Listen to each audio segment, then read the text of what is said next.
One good eye. But enter season 3, and I gotta say, season 3 was pretty awesome. Yeah, season 3 was a fun ride. Yeah, it opens up with a very pleasing win for the group. Like, there's an 8-month gap in between seasons, which is a great way for skipping over that fucking part where Laurie was pregnant. Because let's face it, hormonal Laurie. Yeah. Oh god, what a nightmare. No, hormonal Laurie in a small vehicle. Ooh. No shit. Packed with like 5 other people. Yeah, 5 other people who have not bathed in who knows how long. Yeah, T-Dog's just like, oh, I can't take the white people drama no more. Y'all smell like mayonnaise. Oh yeah, fucking T-Dog played by fucking Bill Cosby. Yeah. Bill Cosby is T-Dog. Oh, you see them zombies are always batting other people and it's hurting the whole lot. What with the batting and the jumping and the chewing and the swallowing and the all my arms in his mouth. I hope you can't hear that. I just totally filled up my water cup. Yep, you have ruined the whole thing. Now we gotta start over. I don't know how long we've been sitting here, probably well over 2 hours or something. Yeah, this has turned out way longer than I imagined. We've been here for a solid hour. Holy shit. Yeah, whatever.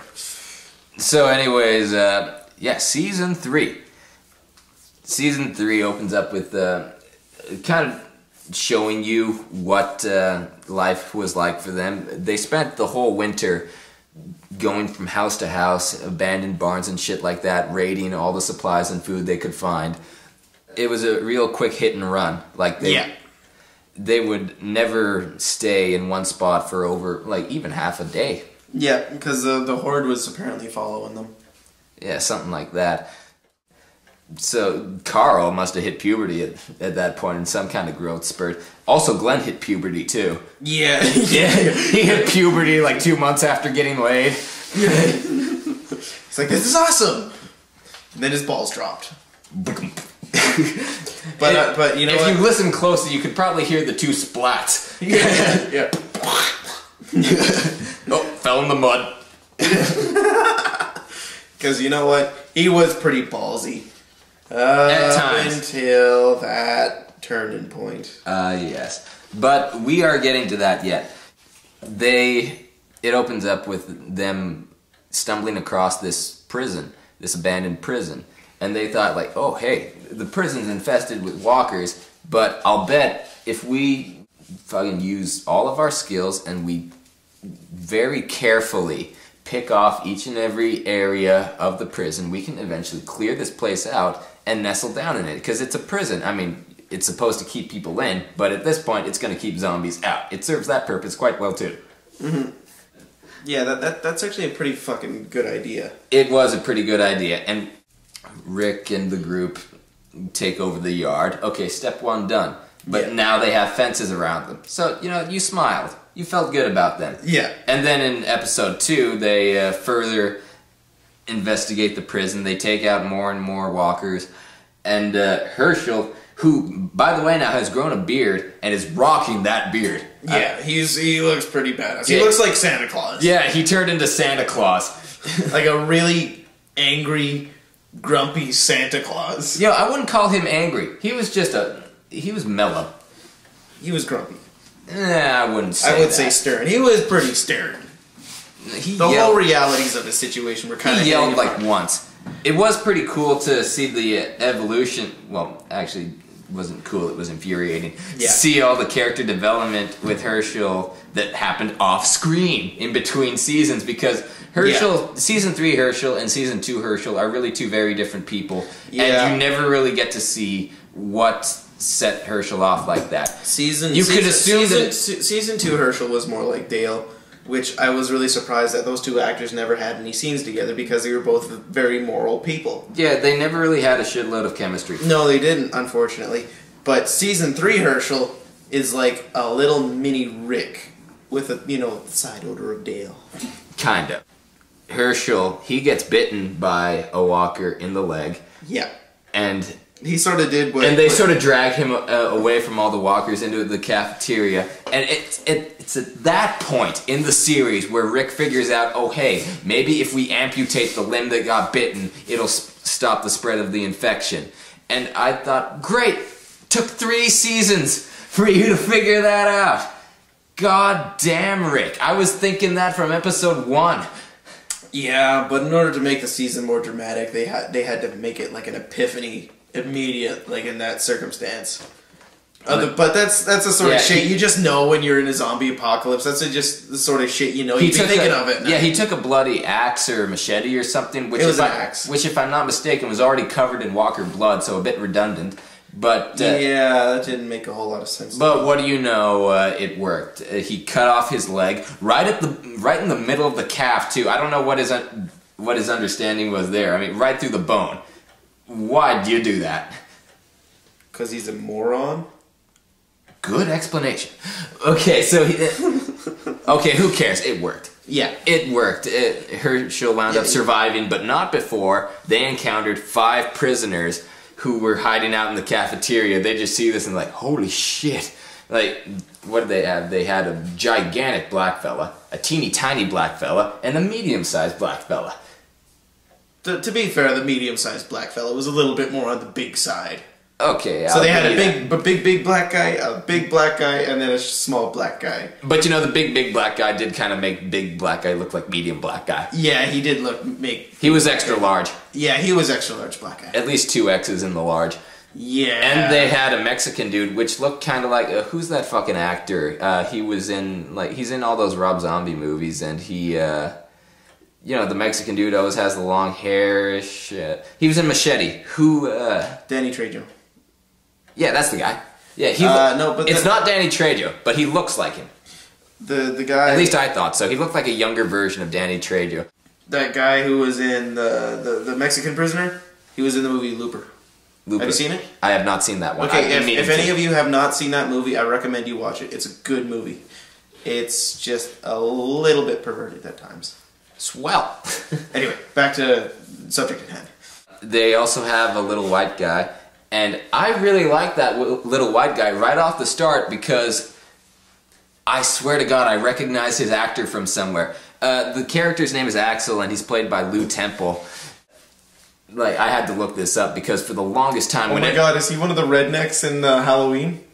No, he was not one of the Wait a minute, he could have been because I know he was in The Devil's Rejects.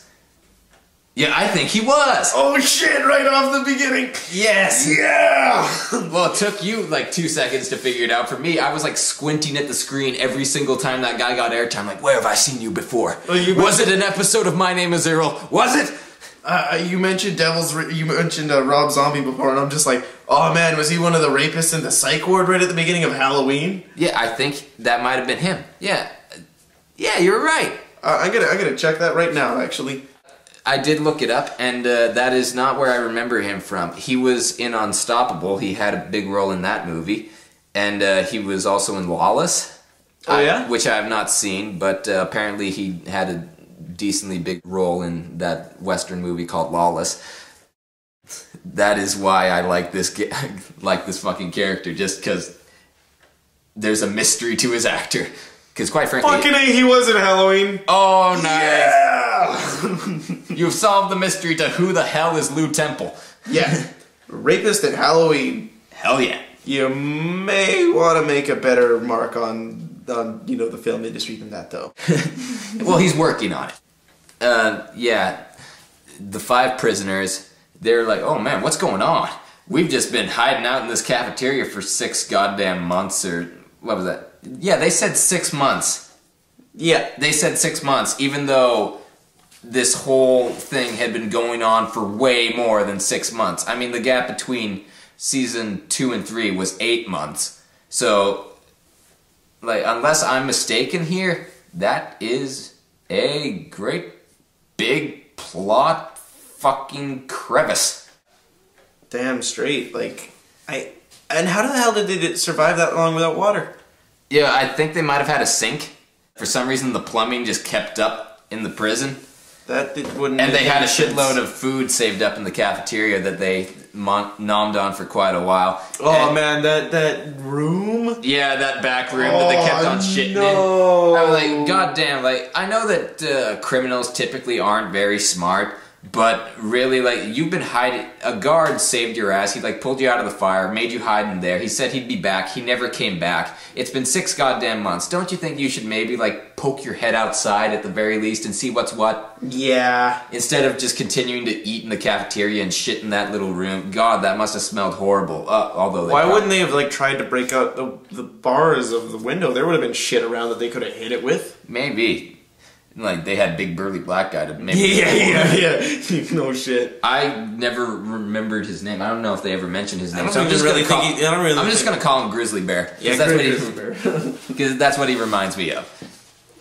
And Rick, who is now a complete asshole in season 3, he sees them. He's like, "Stranger danger! Stranger danger!" Yeah. And he runs away with Hershel, and they have a big fucking season 2 moment where they're just like, "Hershel, are you gonna live or are you gonna die?" And guess what? He lived. Yeah, he lived. Hershel's just a little was for the best. Yeah, Hershel's just a little too awesome to kill off. Yeah, do not touch Hershel. Yeah. And he only got more awesome. Yeah. Don't touch Hershel. It's gonna be a strange turn of events for Hershel to just turn into an uninteresting second-rate character. Well, to be fair, I don't particularly find him all that interesting, but when he was certainly the best character ever to come off the farm. Because who else is there? The Maglen? I still can't say that with a straight face. well, you know what? At least Maggie is hot. Okay? She did get hotter between season 2. She really did, though. Because she always had that farmer's daughter look, but her haircut was just not sexy at all in season 2. In my opinion. I could dig it. Well, you know, I could... Who am I kidding? I'd still hit that. Yeah, no shit. I'm critiquing, but who am I kidding? When it gets right down to it, I'd put my dick in that. Yeah. Wow, vulgar as shit. Yeah. Well, who cares? I was kind of expecting a little bit more, allusion to the fact, not just, like, yeah, I'd put my dick in her vag and then, make the motions and, if there's a white substance that comes out after, then who am I? Yeah. To, just sort of happens. Yeah. I can't really stop it. Said the rapist. Yeah. Yeah, where were we? Yeah, Hershel lived, and they decided, okay, let's give these prisoners a chance. Let's see what they have to offer. And so they invite the prisoners along to help them clean out the prison of zombies. Yeah. And Daryl is kicking ass, Rick is kicking ass, but the prisoners just are dumb shit. They cannot do a thing right. No. They're like punching zombies in the stomach. When has that ever worked? Well, that's what he said. You gotta hit him in the head. They're like, oh, we know how to kill people. Yeah. One guy grabs a walker, puts its arms behind its back, and then sort of steers it around. And then the other guys are like stabbing it in the stomach a bunch of times. Not even stabbing, they were punching it. No, they were stabbing. No, I remember Axel was like working his kidneys. No, he was stabbing them, I'm pretty sure. No. He had like a small little shiv. Okay, this debate is on. Till the break of dawn. We're gonna have to watch that episode again. Yeah, whatever. You know I'm right. No, you know I'm right. Anyway, Grizzly Bear, he gets scratched. And, you know what? They gave him the fucking most dumb weapon for a guy his size. What did they give him again? They gave him a tiny little finishing hammer. What? Yeah. What else did they have? Anything's better than that. Because I remember they gave other weapons to the other guys. Well, the other guys maybe they figured, like, look, you're huge. I'll bet you can handle them no problem with a hammer. It was a fucking dumb idea. Yeah. Give him something useful, man. But, yeah, a walker scratched them, and right off the bat, they established that a scratch is enough to infect you. But, that is really the only scratch that ever happened in the season. Like, you could count Dale, but that wasn't a scratch. That was a fucking evisceration. Yeah. That was disembowelment, not a scratch at all. Yeah. Grizzly Bear got scratched, and he's like, man, I feel fine, don't kill me. And then Mexican prisoner offs him right then and there, and he gives Rick that look, that I'm gonna fucking do the same to you first chance I get look. Really, the Mexican dude was trying to establish his dominance, but he was being really fucking stupid. Do not fuck with the main character in his own show. Yeah. Because, you know what? You will get sliced right through the fucking head just like Rick did. Like, wait, they were having that standoff, and he's just like... Yeah, they were just having that standoff, and then Rick just stabs him in the... No, he doesn't stab, he slices him in the head. He chopped his head. Yeah, that Mexican dude was like talking shit, like, I could totally kill you if I wanted to, I can take you. And then he just gets absolutely that's pretty much it, though. It was so one-sided. It was really perfect, though, because it's just like, oh man, is Rick really gonna let him go? And you're thinking, oh man, this is gonna like get developed over 3 episodes again. But no, Rick's just like, alright, fuck you. Yeah, renegades, I've met you before and we don't get along. Yeah, pretty much. It was perfect. It was just, don't even fuck around, just get it done. So little black man runs away in fear after seeing his Mexican buddy get, like, sliced in the brain. Yeah. And then fucking Rick, just being an absolute dick, like, the guy ran outside into a area that's full of walkers, and then he's like, oh shit, I really shouldn't have done that. So he tries to run back in, but Rick shuts the door on him and is like, yeah, you better run, buddy. And like, really, Rick, he's a tiny little scared mouse. Why'd you do that? I'd have just shot him in the face. You're kind of a jerk, Rick.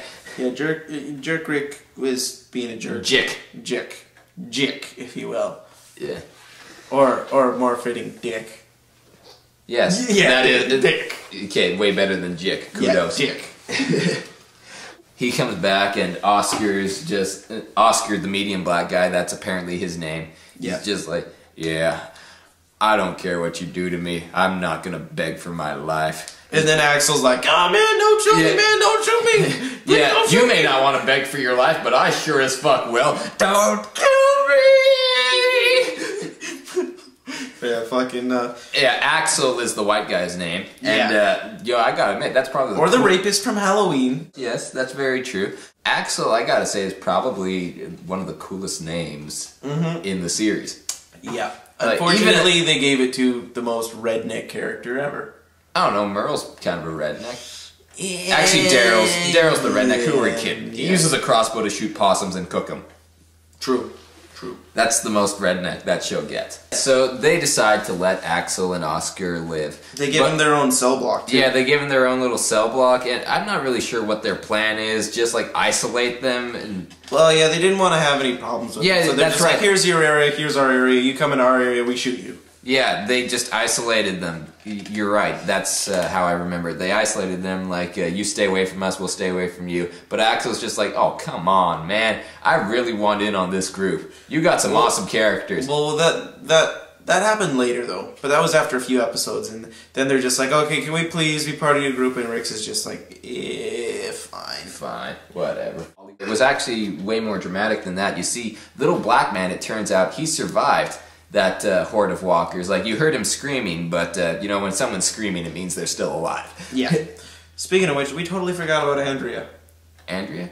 Yeah, we'll get to her. Yeah. We're still on the prison here. Right. Little black man survives. What he does is he unlocks... To wreak vengeance, he breaks all the locks that are keeping the walkers out. The walkers get in the prison. It splits up all the group. So Carol and T-Dog get separated one way.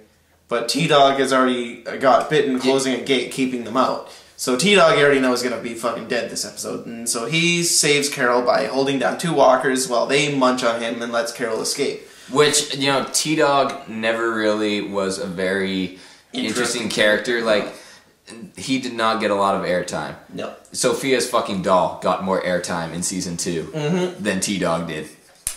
He had potential, and they just really kind of blew it with that character. He was always just sort of there. So, T-Dog, he died, and you know what? He died with style. Fucking A. Not the kind of style where he was screaming while zombies ripped his neck off, but, you know, the style is in a self-sacrifice. That's what we're talking about here. Yeah. That whole thing. Like, why wouldn't you want to, like, you know, just beat the shit out of one of them and then, you know, take the other? Yeah, we talked about the zombies having a ridiculous bite force. Yeah! Zombies can just chew through flesh like fucking hot knife through warm butter, man. Yeah, no kidding. It makes no fucking sense. When you ever tried to bite someone? You can't take off flesh that easily. You ever try and bite a fucking steak? Just a raw steak. It's fucking tough. Yeah. And T-Dog is made of tough shit. You can tell by looking at him. They didn't show it, they didn't like give him any tough moments in the show, but just by looking, he's a big fella. Oh yeah. So they just nommed right through him, and Carol, they assumed that Carol was dead, but it turns out she hid in a room and survived. Oh yeah, but we're forgetting the most important part about this. Oh yes, a very highlight part of the series. One of my favorite parts. Yeah. Let's take a deep breath and relish in this glorious episode. Yeah, buddy. You see, what had happened was during this little walker attack, Laurie, Carl, and Maggie got split up and wound up in their own little room, trapped outside. Utility room, I'm pretty sure. Yeah, there were walkers outside. They had to, of course, Laurie picks the worst fucking time to go into labor. Yeah, really, Laurie, everything you do is incredibly inconvenient. You give birth inconveniently. Yeah, I can't really think of many women that give birth conveniently, if you could put it that way. You know what I mean. But this was incredibly just shitty timing, Laurie. Yeah. So, what happens is, she goes into labor, and you can already tell something's wrong because the baby's already starting to come. But it's not... Yeah, just like in every single TV delivery you've ever seen, it happens over the course of 10 minutes. Yeah, so if only it worked like that in real life. So Carol was originally training to deliver the baby, but, you know, she got separated and she can't do that anymore, so... Carl has a pocket knife, and he gives it to Maggie, of all people. Yeah, way to go, Carl. Yeah, no shit. Here, you do it. Yeah. Fucking... Too bad Dr. Zoidberg wasn't there. Yeah. No. Well, fucking... All the while, Laurie's just like, oh, man, I love you, Carl, I love you, Carl. And Carl's freaking out. He's like, no, Mom, don't die. Yeah, Carl's like, shut up, Laurie. Yeah. And deep down, he's just like, oh, fuck, thank Christ, this bitch is gonna die. There was one part earlier in the series where Laurie, like, calls Hershel over and gives him more soap opera drama regarding her unborn baby. Just, oh, trust me, Hershel, no one's sick of hearing that yet. Yeah, so, like, no kidding. what if the baby is... you know, undead inside me. I haven't heard him kick in at least 20 minutes, so he could be dead, and then he could be zombified and tear me out from inside, and I wouldn't mind that. Yeah, me neither. I was actually kind of looking forward to that. If I die in childbirth, you shoot me, Hershel. Don't hesitate. And Hershel was like, gladly. Pretty much. But anyway, so let me just say, Carl earned all of his fucking awesome points right in this moment. Carl stole the awesome straw, and he used it on Rick. That's exactly what happened. So anyway, Rick became the asshole. Carl stole all his awesomeness. So fucking Laurie gets the cesarean done. The baby comes out, and she's basically bleeding out. So then Carl, like, Maggie wants to kill Laurie, but Carl's like, no, this is what I gotta do. Old Yeller moment. Yeah. So he goes and he kills his mom. Shoots her in the head. Which is fucking awesome! Yeah, like, not only is it kind of badass that he mercy killed his own mother, but, you know, he killed everyone's least favorite character. No shit. Yeah, everyone wanted Laurie to die. And Carl really needed the fucking popularity boost. Let's be honest. He was turning into... It was a symbiotic relationship for everyone. Everyone wins. Yeah, fucking A. That's what happened with those characters. But Rick, Daryl... And let me see, I think Rick and Daryl were the only ones... No, they took Oscar and Axel, and they figured out where the control room was, where all of this could have been happening. So they go there and find out that the little black guy survived. It winds up with Oscar with the gun in his hands, and he has the option to shoot Rick and join his fellow prisoner in retaking the prison, or shoot his fellow prisoner and join Rick. And he chooses to join Rick. Smart move, Oscar. Smart move. Yep. Yeah, so that earned enough brownie points for Rick to let Oscar and Axel into the group. Now I'm thinking of Little Red Riding Hood. They tried the first black guy, but he was too big. They tried the other black guy, but he was too small. So they tried the third black guy, and he was just right.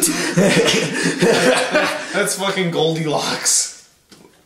Yeah, oh god, do I feel like a moron right now. Yeah. I mixed up Little Red Riding Hood and Goldilocks. That is why I should not be making Hollywood remakes right now. Yeah, no shit. Jack the Giant Slayer, isn't that the one where they fetch the pail of water? Totally. Great moment in the series. Yeah. Well, it was great until they went outside and regrouped, and then that was when TV Rick turned into comic book Rick. Right then and there. Yeah, right. No, he didn't even turn into comic book Rick. He turned into Woody from Toy Story when his match burnt out. He's like, no, no.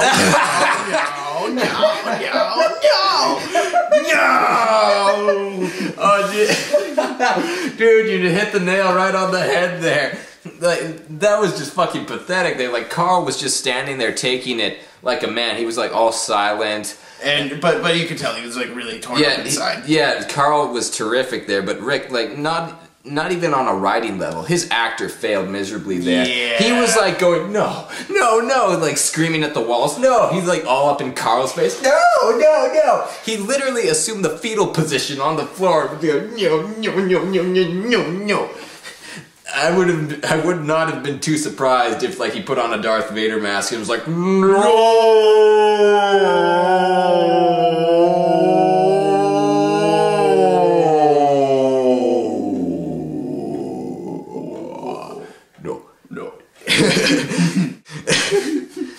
That would have made my day, quite frankly. Like, that was one of the saddest parts of the series, or at least it was supposed to be one of the saddest parts of the series. Yeah. It was supposed to be really sad. Like, I didn't feel... everyone looks like it has not been their day. They are just standing there looking like, man, this is a horrible day. This is the worst day of my life. But Rick started out that whole no sequence in the right kind of way. He was looking at Carl, knowing that Carl was the one who probably fucking put her down because he's the only... Because he still got the gun. He still has his gun out. And he's just like, no. But after that, he should have just cried. Man, it would have been so much more touching if he just cried. Yeah, and... Well, he did wind up crying in the fetal position on the floor, while everyone just stood there silently looking really, really sad. Well, the viewers weren't sad, at least I wasn't. I was lolling like crazy when that happened. I had difficulty trying to keep the whole emotional continuity going. His whole train of news just sort of lost it for me. I'm just like, he killed it. Rick blew it big time right there. It wasn't until the credits that I realized, oh, wait a minute, I'm smiling.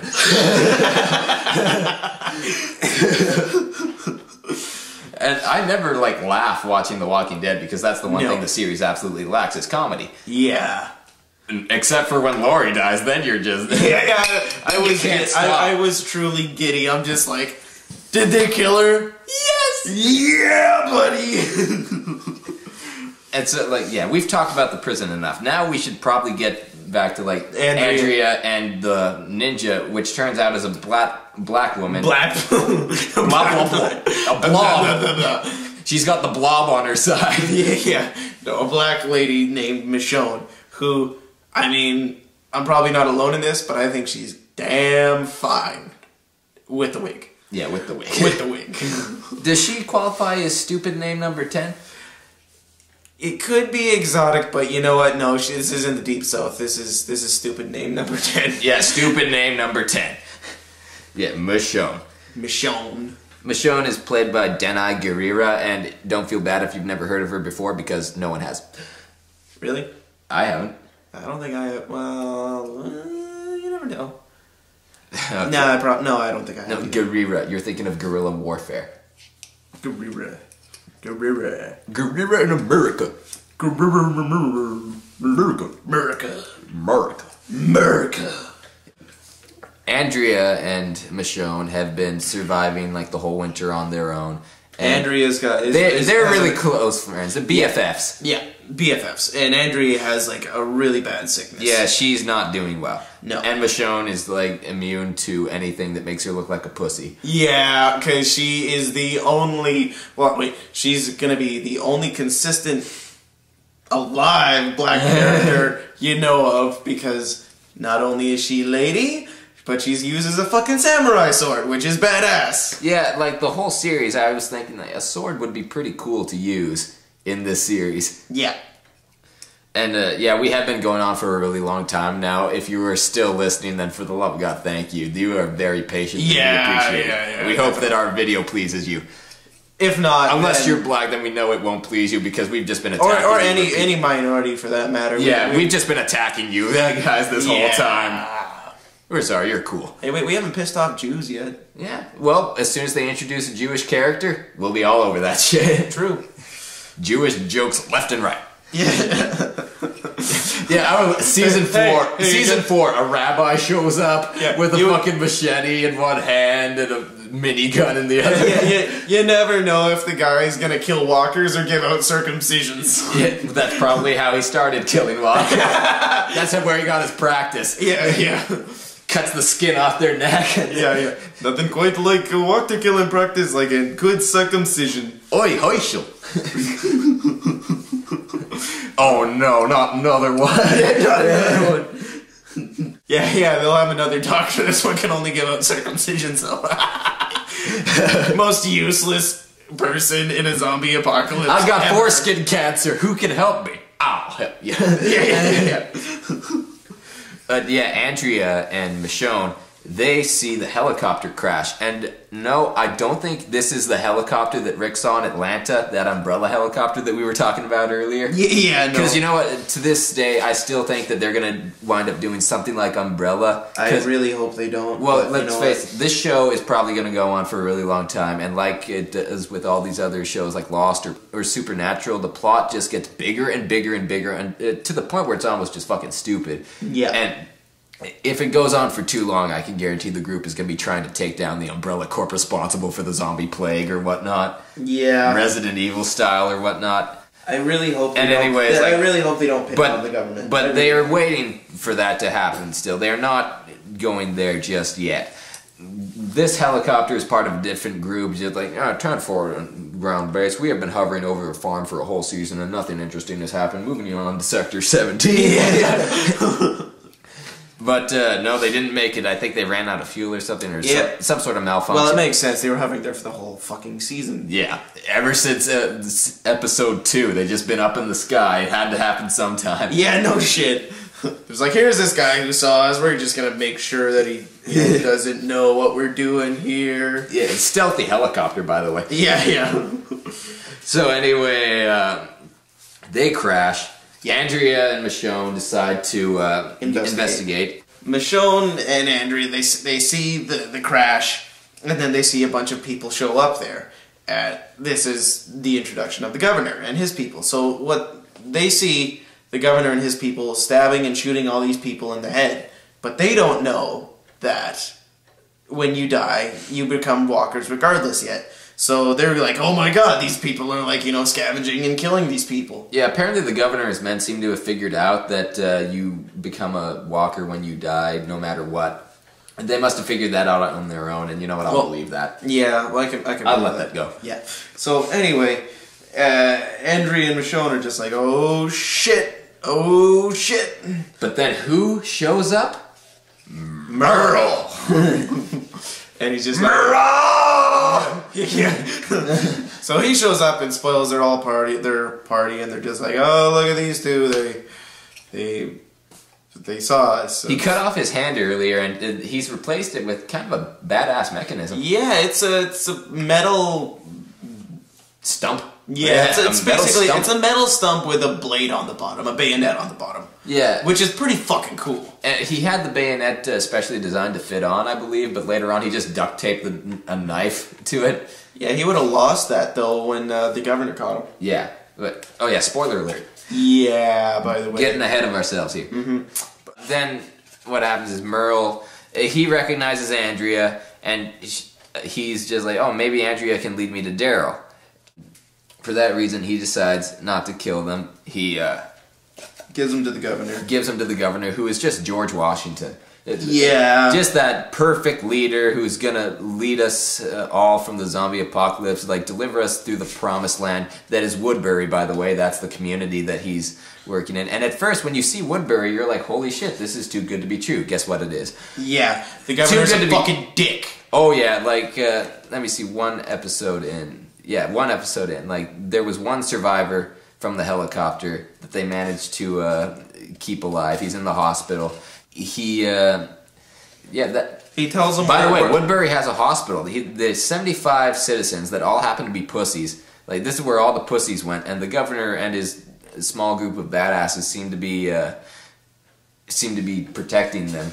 Yeah. All the pussies, like 75 of them, I believe, was the census count. Yeah. And the pilot that survived, he was like, oh, you have an awesome community with like hospitals and nurses and plates and shit. Yeah. So I'll point you out to my squadron, which is still out there surviving, and you can bring them over to your community and let us join you. It's swell. Everyone wins. But that is not what happens at all. No. What the governor does is like he shows up and it's all smiles, and then he just shoots them. Yeah, he kills all the military guys, which makes zero fucking sense. Yeah, like they would be the most useful people in a zombie apocalypse. That was the one thing I could kill them? Yeah, that was the one thing I could never figure out. Like, Governor, you started Woodbury, I'm assuming, by recruiting lots of people, and you seem to have recruited all the pussies. Now, when a group of badasses appears on your doorstep, you kill them. Where did your logic bird fly? I didn't get too far, that's for sure. Yeah, I think it fell. Yeah. His logic bird fell right out of the sky. He clipped the wings too soon. Yeah, at the end of the episode, the governor is looking at all these heads in his room, these heads in like aquariums and pickled jars, and up at the stack of this pyramid of heads is the head of the pilot that was in the hospital. He's just sitting there thinking, it worked on Futurama. Yeah. I put your head in a jar, why aren't you talking and doing shit? Yeah. Fucking. So, from then on, it's basically just the governor trying to schmooze Andrea to join, and then Michonne going, no, we gotta leave, this guy ain't right. Yeah, Michonne is not falling for his shit. Yeah, no, but Andrea's just like, oh, look, he's so charming and yeah, Andrea's all over that and shit. then at one point, she's just like, oh, governor, come here, I'm gonna blow you. Andrea seems to go for all of the characters that... Well, she went for Shane. She fucked Shane when he was being the biggest dick of all. Yeah. And then she's fucking the governor, who's just... Even worse. Yeah, way worse than Shane ever was. Yeah. Like, if I ever run into her actress, I'm just going to stab the closest guy and steal his wallet. Like, oh, hey, did I just kill that guy for my own personal gain? Yeah, I'd do that. Yeah. I'm a bit of a murderer, you know? Yeah. She'd be like, take me now. Yeah. So, yeah, anyway. So Michonne and Andrea eventually, they just go... Andrea goes, no, I can't leave. And then Michonne goes, fuck you, I'm leaving. Yep. So... And the governor, he doesn't put up with that at all. He sends Merle out in his own little squadron of people to take out Michonne. Yeah. Guess what? Michonne owns them. Fucking ninja style, man. Oh, yeah. Merle does graze her or injure her. So yeah, he shoots her, like, in the thigh. Yeah, it grazes her thigh. And then she... Oh, fuck, this is... You mentioned that Merle wasn't completely racist because, you know, he never dropped the N-bomb to Michonne. But you know what? Michonne owned his group and she's got a sword, okay? That's why he never pissed her off. Yeah. Actually, he may be racist, but he's a little bit smart in that sense. Yeah, so anyway, Merle tries to find Michonne again, but he stumbles onto Glen and Maggie trying to get baby formula for the newborn baby. The Maglen. The Maglen. Merle gets Maggie and Glen. Yeah, he kidnaps them. He kidnaps them and takes them back to Woodbury. But Michonne's... Hoping that they'll lead him to Daryl. Like, he'll be able to interrogate Daryl's location out of them. Yeah. When really, like, I guess he just didn't trust them enough because they were saying they were gonna let Daryl come to him, which would have been the most reasonable thing. Yeah. But no, Merle was not up for that. He was just too fucking right now. Yeah. And so anyway... Michonne sees the baby formula that they were after, and she decides, oh, maybe this might be useful. So she grabs it and heads to the prison while Rick's on a perimeter check, and he goes, huh? What's that? That don't look like a zombie. Oh, man, it's a hot black chick. Wow, it's even darker than the zombies. Yeah. So he sees her, and he lets her in, and then he figures out from her that Maggie and Glen have been kidnapped by the governor. Yeah. Meanwhile... Maggie and Glen are being interrogated. Glen is getting the ever-living shit beat out of him by Merle, and then Merle actually attempts to kill him by throwing a walker in the same room, while Glen is handcuffed to a chair, well, tied completely to a chair, duct taped to a chair, sorry. Yeah. And he gets free and kicks the shit out of that walker, and you know that was one of the best zombie kills of the whole series.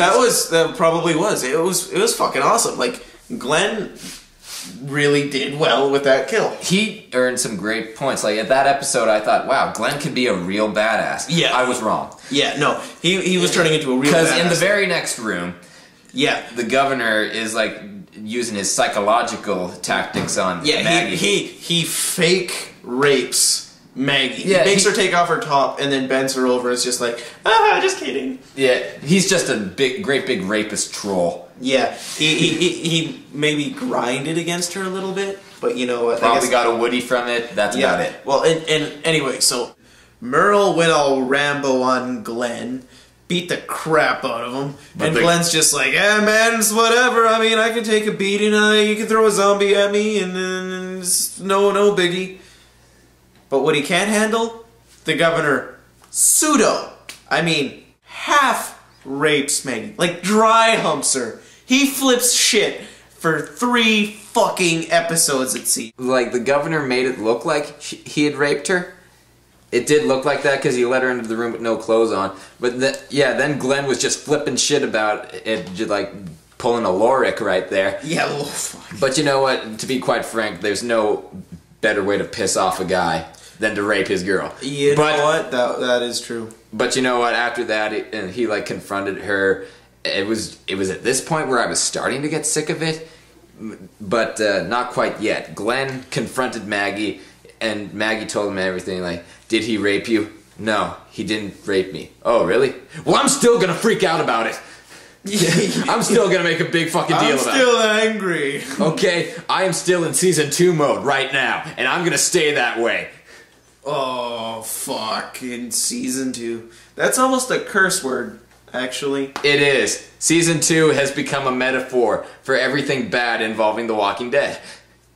Yeah, sadly it has. Yeah, hell, to put it in perspective, Glen fucking flipped shit over it, became a total drama queen about it for the rest of the season. And Hershel, Maggie's father, was like, Hakuna Matata. Yeah, no kidding. Yeah, he kept a straight face the whole time. He never got pissed at all. Fuck, if you raped my daughter, I would cut your head off. If you raped my daughter, I'd fucking take my time with him. Well, I'd cut out his I ass. never said that I wouldn't do shit before I cut his head off. I'd be really slow about cutting the head off. Paper cut. Yes, paper cut. I'm just gonna paper cut your head off. Holy shit, this is gonna take hours, but I don't care. You deserve every little stingy cut. Yeah, no shit. Ow, ow, ow, ow, ow, ow, ow. Yeah, but once you hit the jugular, then like all the blood would... Well, you gotta take your sweet time before making your way to the jugular. Right. And let's face it, if you're using paper, then by the time you get to the jugular, even you're gonna be bored with it. Yeah, actually. Did we just get into an in-depth discussion on how we would exact vengeance? I hope no cops are listening to this, okay? Ooh. Yeah, if you see a large purchase of paper from Staples, be afraid. I hope no black cops are listening to this, because they're going to be uber offended. Ooh. The group comes in, gets Maggie and Glen out of there, and But let me see. During the attack, Rick, I guess, he's still comic book Rick at this point because Shane's ghost is haunting him. Yeah. Commander Shepard is now in ghost form. He went for a replay. Yeah. So anyway, they go and get Maggie and Glen out, and then they figure out Daryl's been caught. Yeah, Daryl has been caught. Also, Oscar died. Yeah. Oscar got shot. His death was really not great at all. Like it was really... Someone shot at him and he fell down in the mist. That was basically it. So anyway, Merle for some reason is being outcast by the governor. We skipped the part where Michonne also went with the group to save Glen and Maggie, but that wasn't her plans at all. What she does is she sneaks into the governor's room and just waits for him like a Bond villain. Yeah. I have been waiting for you, Monsieur Governor.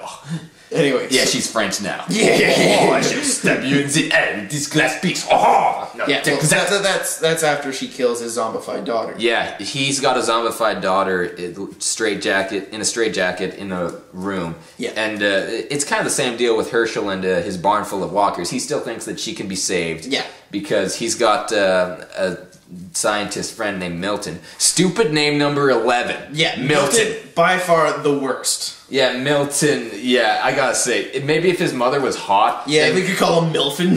Yeah, Milton. That's probably what all the kids in school did to him, and that's what put him in his shell. Yeah.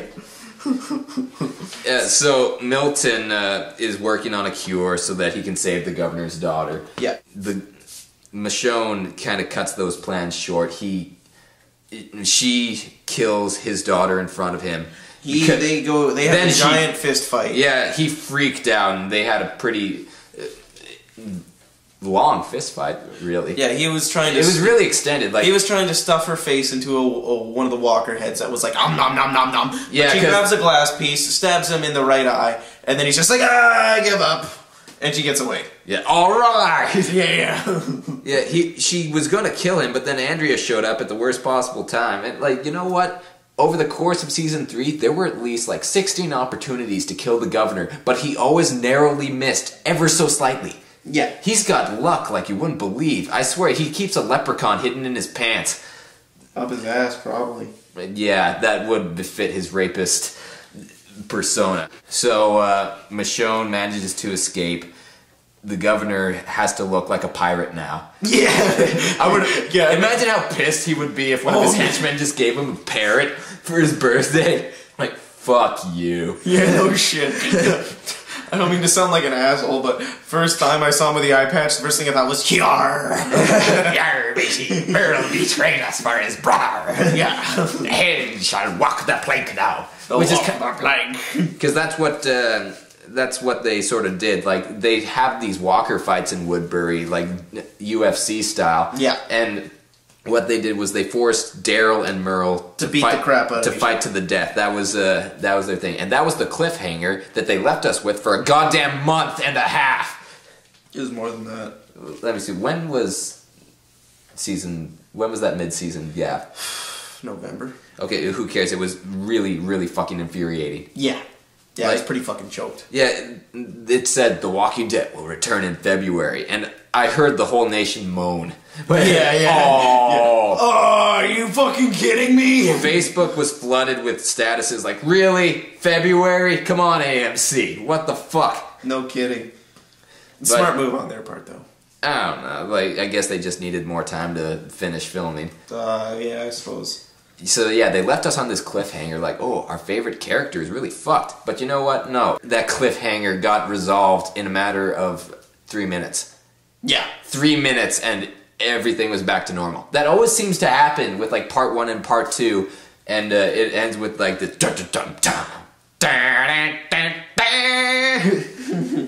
that was horrible drama music, but you know what I was doing. Dun, dun, dun.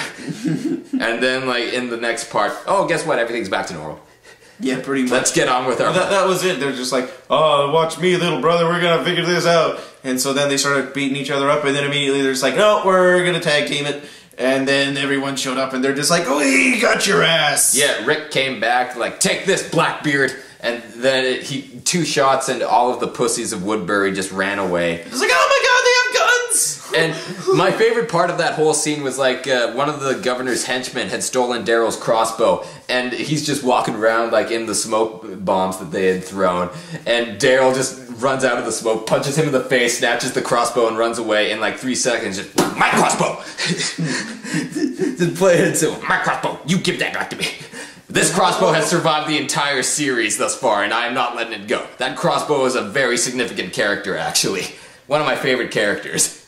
Like I said, that crossbow has more merit than Rick's newborn daughter. Yeah, I swear at some point in the future, they're going to have to come to some horrible decision. The crossbow or Rick's baby. They're going to pick the crossbow. Yeah, I'd go with the crossbow, too. Yeah, go crossbow. Yeah, because without the crossbow, Daryl is just going to be like, man, now I got to throw the arrows by hand like darts. I can throw them just as fast as the crossbow, but it just ain't the same. I got like this gay little dart pose. Oh, you just imagine like them in a firing line. Everyone's got their machine guns in this badass pose, and then Daryl's just like fabulously throwing his arrows like darts. Yeah, if any of you watch professional darts, you know what we're talking about. Yeah, you're gonna Google that shit. Yeah, so Daryl rescues his crossbow, which was my real concern at that point. What about the crossbow? Oh, they got the crossbow. Okay, yeah, everything's good. Everything's in order. They can get it. Except Oscar died. That was really the one thing. I didn't give 2 shits. I'm gonna be quite honest. Yeah, okay. But Oscar's presence was quickly replaced Because, because that's exactly what I said. I'm just like, they got Michonne, they can kill off Oscar now. They need at least one black person in the group. Because Tyreese, his sister Sasha, tongue twister there. Oh, and by the way, stupid name number 12. I don't actually think it's that bad. Sasha? That's the sassiest name I've ever heard. It sounds like something you'd give your pet teddy bear. No. She was hot, though.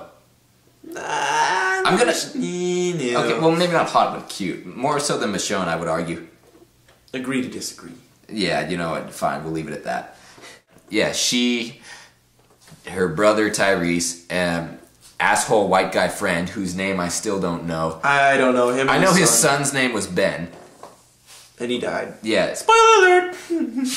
Yeah, they went through a giant crack in the wall in the prison and went in there, unbeknownst to Rick's presence. Yep. And Carl is the one who discovers them. And despite everything his dad taught him about stranger danger, he fucking saves their asses and locks them in a cell block for Rick to decide. Like, good move, Carl. You actually really pulled through on that one. Kudos. Yeah.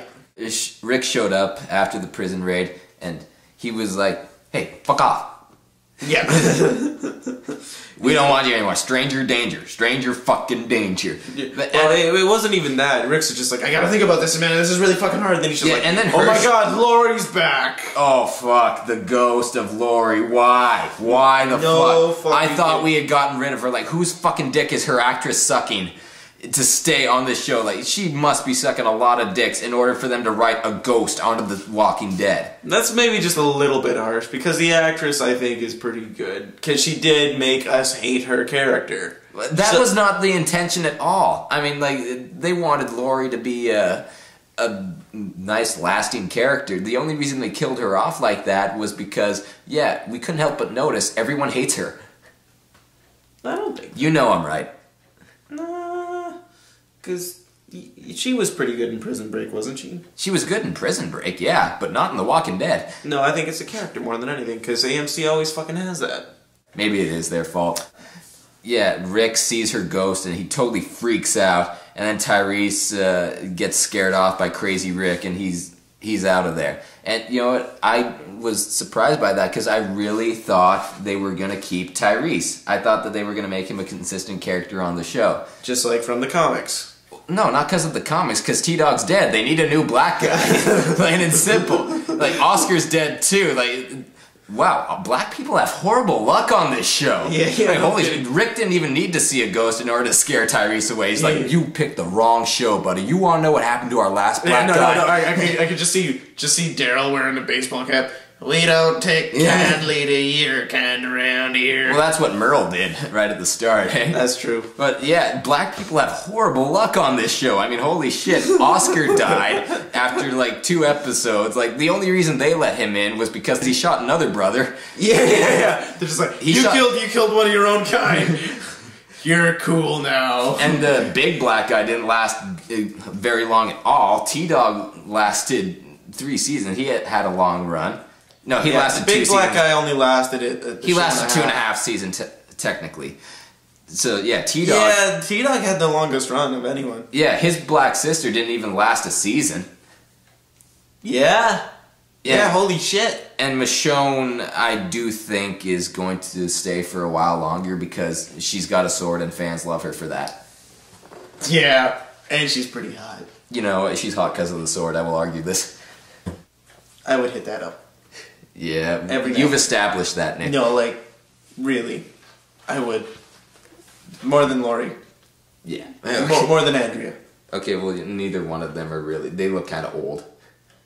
Not as much as Carol. No, I'm just kidding. I mean, Carol, for all her dark hair, she looks younger. Gray hair. Yeah. I can't do it, man. Well, yeah, I wouldn't either. No.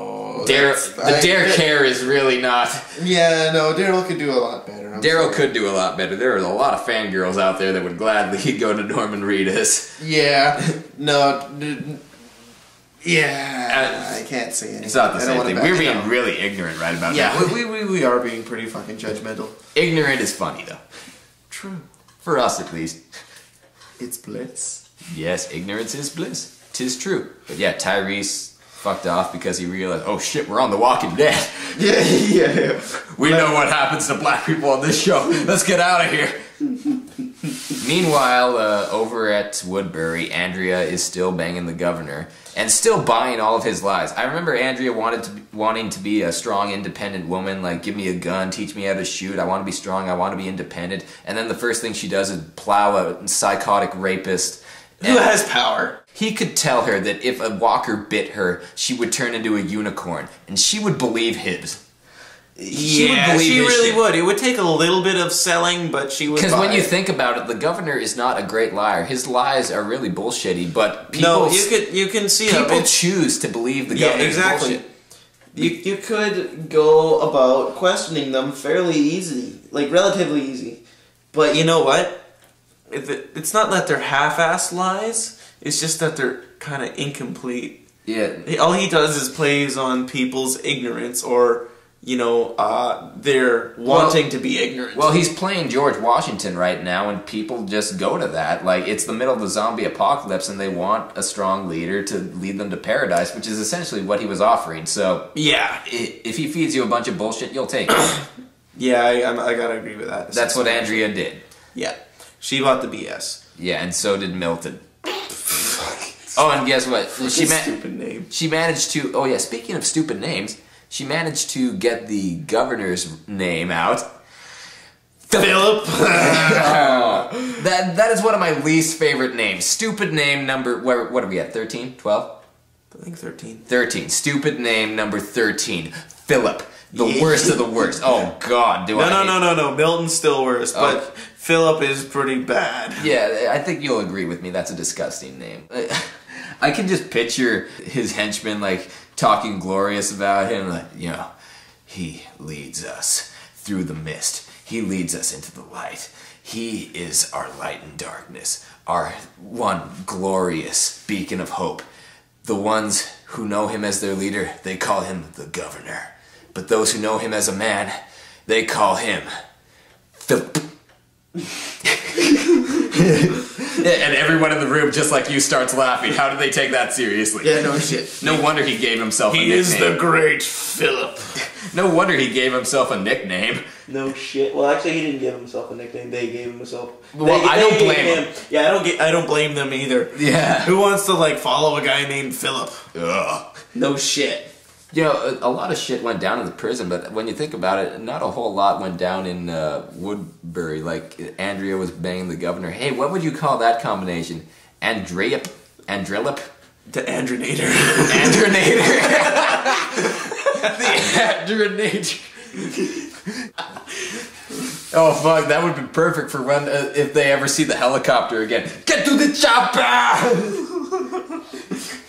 Oh, but no, they can't do that with the Andronator anymore because, spoiler alert, Andrea gets, well, technically, mega spoiler alert, the governor tells Milton to kill Andrea, and Milton won't fucking do it, so the governor kills Milton, locks him in the room with Andrea while he turns, and Andrea, for some reason, is able to rip off handcuffs with a pair of really shitty pliers, and then, right before Milton... right before she can get free, Milton takes a chunk out of her neck. And you know what? I was really happy about this one too. I did not care. I did really not care for either one of those characters. I like Milton. I was really sad when he died. But you know what? I did not like Milton that much. I mean, I wanted him to change. Like, I wanted him to do something really cool, but he couldn't do anything right. He could not do anything right. He started to be cool. I mean, he took matters into his own hands. He could not burn walkers properly. He could not turn on the governor properly. Really, everything he did was an epic fail. I don't think. And his name sucked. His name did suck. His actor was good. Yeah. Who's his actor anyway? Dallas Roberts. He plays Milton, and I think he did a great job. Just as much as David Morrissey did a good job as the governor. Oh, fucking A. We definitely need to mention him. David Morrissey, in the rare event that you are also watching this video, you kick ass. Yeah, you were great as the governor. You still are great as the governor. Yeah, just let us know when you're going to be coming back next season, because we know it's going to happen. Oh, yeah. But, he's the character that you fucking hate, but the actor that you love. David Morrissey is actually British. Yeah, same with... Yeah, I didn't know that until I actually sat through an episode of The Talking Dead. Same with Andrew Lincoln. Yeah, Andrew Lincoln is also British. I did not know that. I think he is. That would be amazing if the governor, he just like told some white lie with his eye patch on and then turned to the camera. In all of the oceans out there, there is no reptile as fearsome as the saltwater crocodile. The saltwater crocodile can grow over 10 feet long. Just go onto some documentary. That would be amazing. With Andrew Lincoln also there. Like, when I found that out, I was pretty hyped because, you know, the accent is fake and he did a great job with the accent. Oh, fucking A. So did Andrew Lincoln, but, you know, come to think of it, a lot of the accents are probably fake because there's a lot of southern accents and it's not like at the Walking Dead casting booth, it's not like they have a cardboard cutout of Jeff Foxworthy. You must be this southern to appear on our show. I could see it though. Yeah, maybe. Are they Jeff Gordon southern, or are they Jeff Foxworthy? They also have a cutout of Larry the Cable Guy. You must be at least this white to survive over 2 seasons on this show. Oh, yeah, no shit. Yeah, T-Dog's actor saw that and he was like, I'll take that risk. Yeah, I'm pretty white, I think. But, yeah, where were we? Yeah, David Morrissey is awesome. Not a lot of shit going on in Woodbury. The governor actually... He retaliated really quickly, like Axel. They were just starting to develop Axel's character. You find out that Axel is just as big of a pussy as you originally believed. He does not know how to fire a gun and shit like that. And he's not really that bad of a guy, as implied right off the bat. It is cool, like that they developed his character a little bit before offing him. Spoiler alert. Yeah. They made him appear more human. Like, well. There was one moment where he was totally hitting on Beth, the 17-year-old, which was kind of sick. Yeah. And then he figured out that he thought Carol was a lesbian. Because of the haircut. Yeah. And she's like, I'm not a lesbian. And he's just like, oh, hello there then. Clearly he has never heard of the Dare Care before. Yeah, no, clearly he didn't pick up on that. That's probably like, if the governor didn't kill Axel, Daryl would have. Yeah. Yeah, let's be fair here. So, anyway, but the governor picks Axel off in the first shot fired. No one else could hit dick all for the next 10 minutes of the gunfight. Yeah, the governor hits Axel square in the head with the first shot fired in that entire battle. His retaliation for his daughter's murder. And then after that, apparently all of his henchmen are fucking stormtroopers because they they just and also Rick's group is full of stormtroopers too. Like, oh man, we just can't shoot the living. This is really hard. Yeah, pretty much. Be warned, we have a small cast list because we have a shitty budget. Now, no one can kill anyone, okay? Well, we're gonna kill Axel off in this episode. Axel, what? Oh, come on, man. Yeah. We're gonna kill you in the first shot, and then the rest of you guys can have a 5-minute gunfight where no one hits anything. Yeah. Sound cool? Yeah. Okay, now just scream and shoot your gun. But, you know, this happened in an episode that was just all around awesome because not only did we have this really long gunfight at the end of the episode, but we also had some really terrific chemistry with Merle and Daryl because after they came back from Woodbury, like, they had Merle with them and Daryl was like, look, I love my brother, I gotta go with him. So like, I know that you guys are like my family, but I gotta go with my real family, Merle's blood. We gotta do this. Yeah. So he goes off into the woods with Merle. Merle is still heartless, but Daryl has grown a heart. He's better than Merle. And what he does is like he just turns into Batman and saves this Mexican family on their way to Guadalupe, no doubt. Yeah. And like they were in shit. They were in deep shit. They were they were fucking They were on a bridge getting attacked by a shitload of walkers and none of them could fight worth a shit. No. But Daryl could fight worth a shit. And so could Merle. Like, Daryl just hopped in like Batman and saved the day, and Merle was just the shittiest Robin ever. Like, yeah, I'm gonna join in, maybe take all the credit. And that's what he did. He took all the credit, and he tried to loot the Mexican van for, like, compensation or whatever, his pay. Yep. Really, he was essentially robbing them. And Daryl wound up putting his crossbow to Merle's head like, fuck you, even I know you're a dick now. Yeah. And that was a badass scene right there. Yeah. That was just all around fucking kick-ass. Yeah. And after that, they get in a fight over it, and Merle accidentally rips his shirt. and Daryl falls to the ground, and you see his back for the first time, and you see all these scars from their abusive father. At least that's what you were supposed to see. I looked it up, and that's what you were supposed to see, the scars, but all I saw was this blue tattoo of two angels holding hands. That's what I saw, and I know that's what you saw too. Yeah, I'm not. That's the first thing I saw was the tattoo, the shitty tattoo. Ooh, pretty. And Merle was like, I didn't realize that he did all right, but you wouldn't know, you were never there. And like they go on this great big monologue of how they lived with such a monster. And I thought, like, what, did he force tattoos on his victims? I'm gonna hold you down and tattoo two angels on your back. Like, and you know what? I'm gonna drink it too far before I do it, so it's gonna look really shitty. And I'm gonna use my spittoon for ink. Yeah. Oh god, I regret saying that. That's disgusting. That is fucking gross. And just to add insult to injury, I'm gonna make it a really shitty tattoo. No shading or coloring at all. Yeah. It's just gonna make it look like a blue Sharpie did. For all we know, that's what he did, just a blue perma Sharpie that'll never come off no matter how much you shower. Merle's like, I got Cupid shooting his arrow at my right nipple. Yeah, no, they probably... Yeah, they have another... His dad was too cheap. He probably just used Indian ink. Or like Gabriel crawling out of his ass crack. If you really wanted to like add insult to injury, he should have tattooed above Merle's ass, all entries welcome. Oh. Because no doubt that guy's been to prison. No doubt. Oh yeah, they mentioned Merle going to juvie before. That's true. They did mention that Merle went to juvie. And he probably went to prison at some point too. Yeah. I think Daryl was clean though. He had a record. Yeah. Daryl decided, Merle, you're too much of an asshole. I'm going to go back to my real family. And they had a great one-liner there. Merle was genuinely frightened there. Hats off to Michael Rooker. He's like, I can't go back there. I almost killed the little Chinese boy. He's Korean. Yeah. Whatever. That was a great one-liner. They did the same thing in season 1, so it was like a wink, like a throwback, if you will. Yeah. So, yeah, I love that. And meanwhile, they're having this massive shootout over at the prison, and then fucking Batman shows up at the 11th hour as like a bunch of walkers, because that's what the governor did. Like he took out Axel, missed everyone, and then they unleashed a shitload of walkers onto the prison. They knocked down the fence, brought a bunch of walkers into the prison, and they were trying to nom Rick to death, but Daryl showed up and shot him straight through the eyes. And so did Merle, and Merle joined in and figured like, hey, maybe if I help out and quit being a dick, they'll let me in. Really, that was his only hope. Yeah. Then after this, Rick and the governor have a discussion about, that was this coming war. That was a painful fucking gap, because the whole season 3 thus far had been consistently interesting. Every 2 or so episodes there was an action beat, Yeah. And after that, like, let's see. Merle kidnapped Maggie and Glen.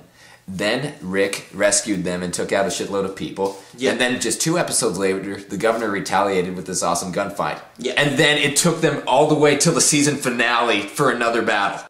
Which, spoiler alert, was hardly a battle at all. Well, no, there was that Merle one. That was pretty awesome. Oh yeah, the Merle one. Yeah, that was a pretty awesome so that's what I was going to get to. So what happens is the governor talks to Rick. It's basically a really fucking boring episode. And the punchline is governor says, oh, well, if you give us Michonne at this place that we're at right now, we won't track you all down and kill you. It's a trap! Yeah, exactly. That is when they should have had Admiral Akbar. It's a trap! Oh, who the hell brought Admiral Akbar here? Yeah. So anyway, what ends up happening is... Oh, by the way, before you go any further, in that very negotiating episode, fucking Martinez... the governor's Daryl, really, meets up with Rick's Daryl, and they actually had some really awesome chemistry there. Yeah. Even Martinez was like, okay, you're badass, I admit it. Yeah. And Hershel was having chemistry with Milton. That there was kind of touching to see, like, the governor and Rick, they have their differences, but their people are really alike. Yeah. That was touching. Yeah, I liked that whole chemistry between Milton and Hershel. That was pretty cool. But go ahead, what were you saying? So... they go back to the prison. Rick's immediately just like, no, but I can't tell anyone about this because they'll panic. So he says no right off the bat, and then he starts to think about it. He's like, yeah, this is kind of what has to happen. And then he talks to Merle about it, and Merle's just like, I can do it. No problem, I'll do it. I do all the heavy lifting and all the dirty work because that's what I do. That's my place. But then Merle knows that Rick ultimately is going to back out because it'll compromise his morality, his humanity too much. Whereas Merle's just like, you know, Merle was a soldier as well, so he's sort of used to doing all the really bad stuff. Yeah. So, Rick has a discussion with Hershel, and he goes, you know what, I can't do it. Meanwhile, Merle took all the stuff he needed, brought Michonne down into the lower levels, knocked her out, tied her up, and basically was walking her over to the governor's meeting spot. Yeah. But what do you know? Merle grew a heart as well. Yeah. Like... Even Merle grew a heart. Like, he's like, oh, I can't kill off Michonne. Yeah, she's too awesome a character. Yeah, pretty much. So if this was T-Dog, then maybe I could have done it. Yeah. He has, like, no airtime or characterization at all. Yeah, no. Generic black guy. Yeah. So, anyway... Grizzly Bear, no problem. So... Hell, even Oscar. Yeah, Oscar wasn't really even that cool. No. He was, like, a way lame T-Dog. He had potential. No. But they did nothing with him. Yeah, no, they really didn't. So, anyway, he gets... I want to say 70% of the way. Him and Michonne asking him why the entire way along, and then basically it comes down to it, and she's just like, you know, why is it that you think you got to do this? And she's like, you can let me go. And Merle, in the end, he's just like, you know what, fine, but there's something I got to do. So, thus implying he's going to do something really badass. Yeah, which he did. But at first he was just sitting there sipping whiskey in this fucking what was it? What was it, El Camino? I don't think it was. No, it wasn't a El Camino, but it was a pretty cool car actually. Yeah, it was. He was listening to Motorhead. Hats off to Merle. Yeah, Motorhead. Headbanging Brother. That's part of his Suicide Mission playlist. Yeah. I never thought I'd be able to play this playlist. Yeah. And then meanwhile, Daryl hears it like 20 miles down the road. Yeah. Is that Merle's Suicide playlist? Oh no! I'm a coming big brother. Because that's what Daryl does. He tracks down Merle, even though Merle was on wheels half the time. I was like, how did Daryl do that? No, he must have been following the Motorhead. Yeah. Someone was playing Ace of Spades here about 20 minutes ago. Yeah. And if I'm not mistaken, Ozzy Osbourne. Metallica. Yeah. Metallica. And Lady Gaga. Yeah. wait, what? Oh no, sorry, different Survivor group.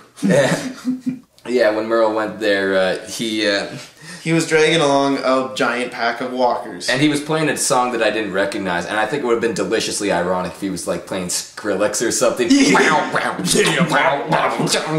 really can't see it, but you know what? It would be kind of... That'd be hilariously ironic, or Britney Spears or something. Yeah. That was the real reason all those gun people showed up all of a sudden. Who the hell is playing Britney Spears out here? Turn that crap off! Yeah. But the zombies were attracted to Britney Spears. Yeah. Well, they're the undead. They're unholy spawn of Satan. Of course they're attracted to Britney Spears. Yeah. And Skrillex. I see what you did there.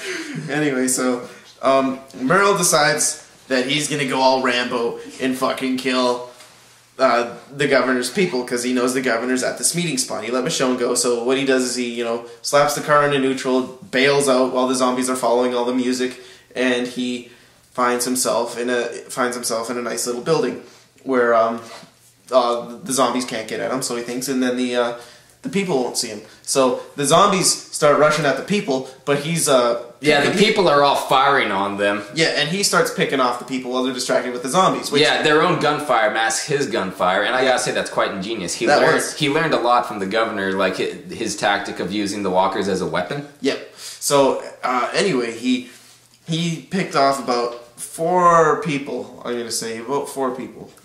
Something like that. Yeah. Because he picked off Ben, he picked off the long hair guy, and he picked off the guy with the ball cap. Yeah, and he was this close to hitting the governor again. Like the writers are so bad for that, or the directors, they always give the governor such a close shave with death, and no. So it didn't happen. Yeah, the governor, Jesus Christ, the writers are trolls because they give you this character that you fucking despise. Everything about him makes you hate him even more. And well, to be fair, I didn't mind him off the bat, but you know what? In his downward spiral, after 2 episodes of watching him being a dick, I'm just like, you're a fucking asshole. I love your actor, but you're a fucking asshole. That's pretty much the exact same thing as my own opinion. But just narrowly avoided death by millimeters. Like, well over 6 times in season 3. He raped a leprechaun. That's my explanation. Maybe he keeps the leprechaun in his eye patch. Oh wait, no, sorry. Oh, I just realized it's not that he has good luck from a leprechaun or nothing. It's just because he's white.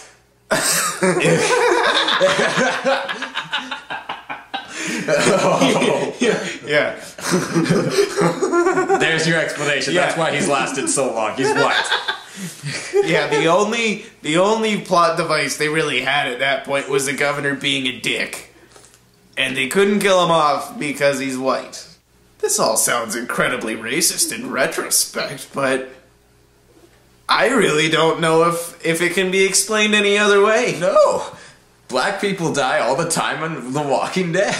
Hey, we already clarified we're not actually racist. We just find jokes as funny as they are racist.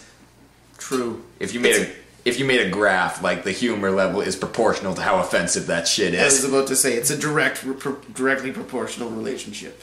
Yes, exactly.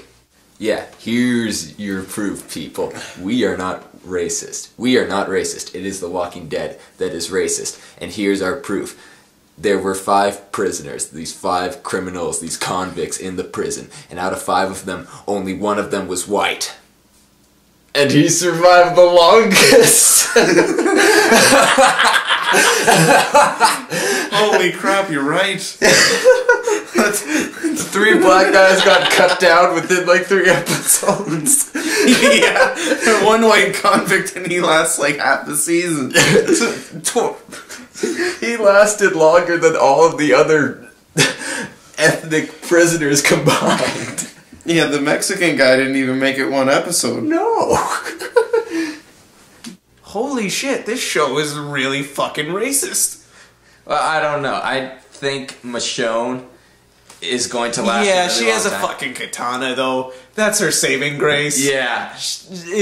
You remember that one time when Merle had her tied to a post and she still managed to kill a walker by slicing it in half with the wire that was holding her? That was a badass kill.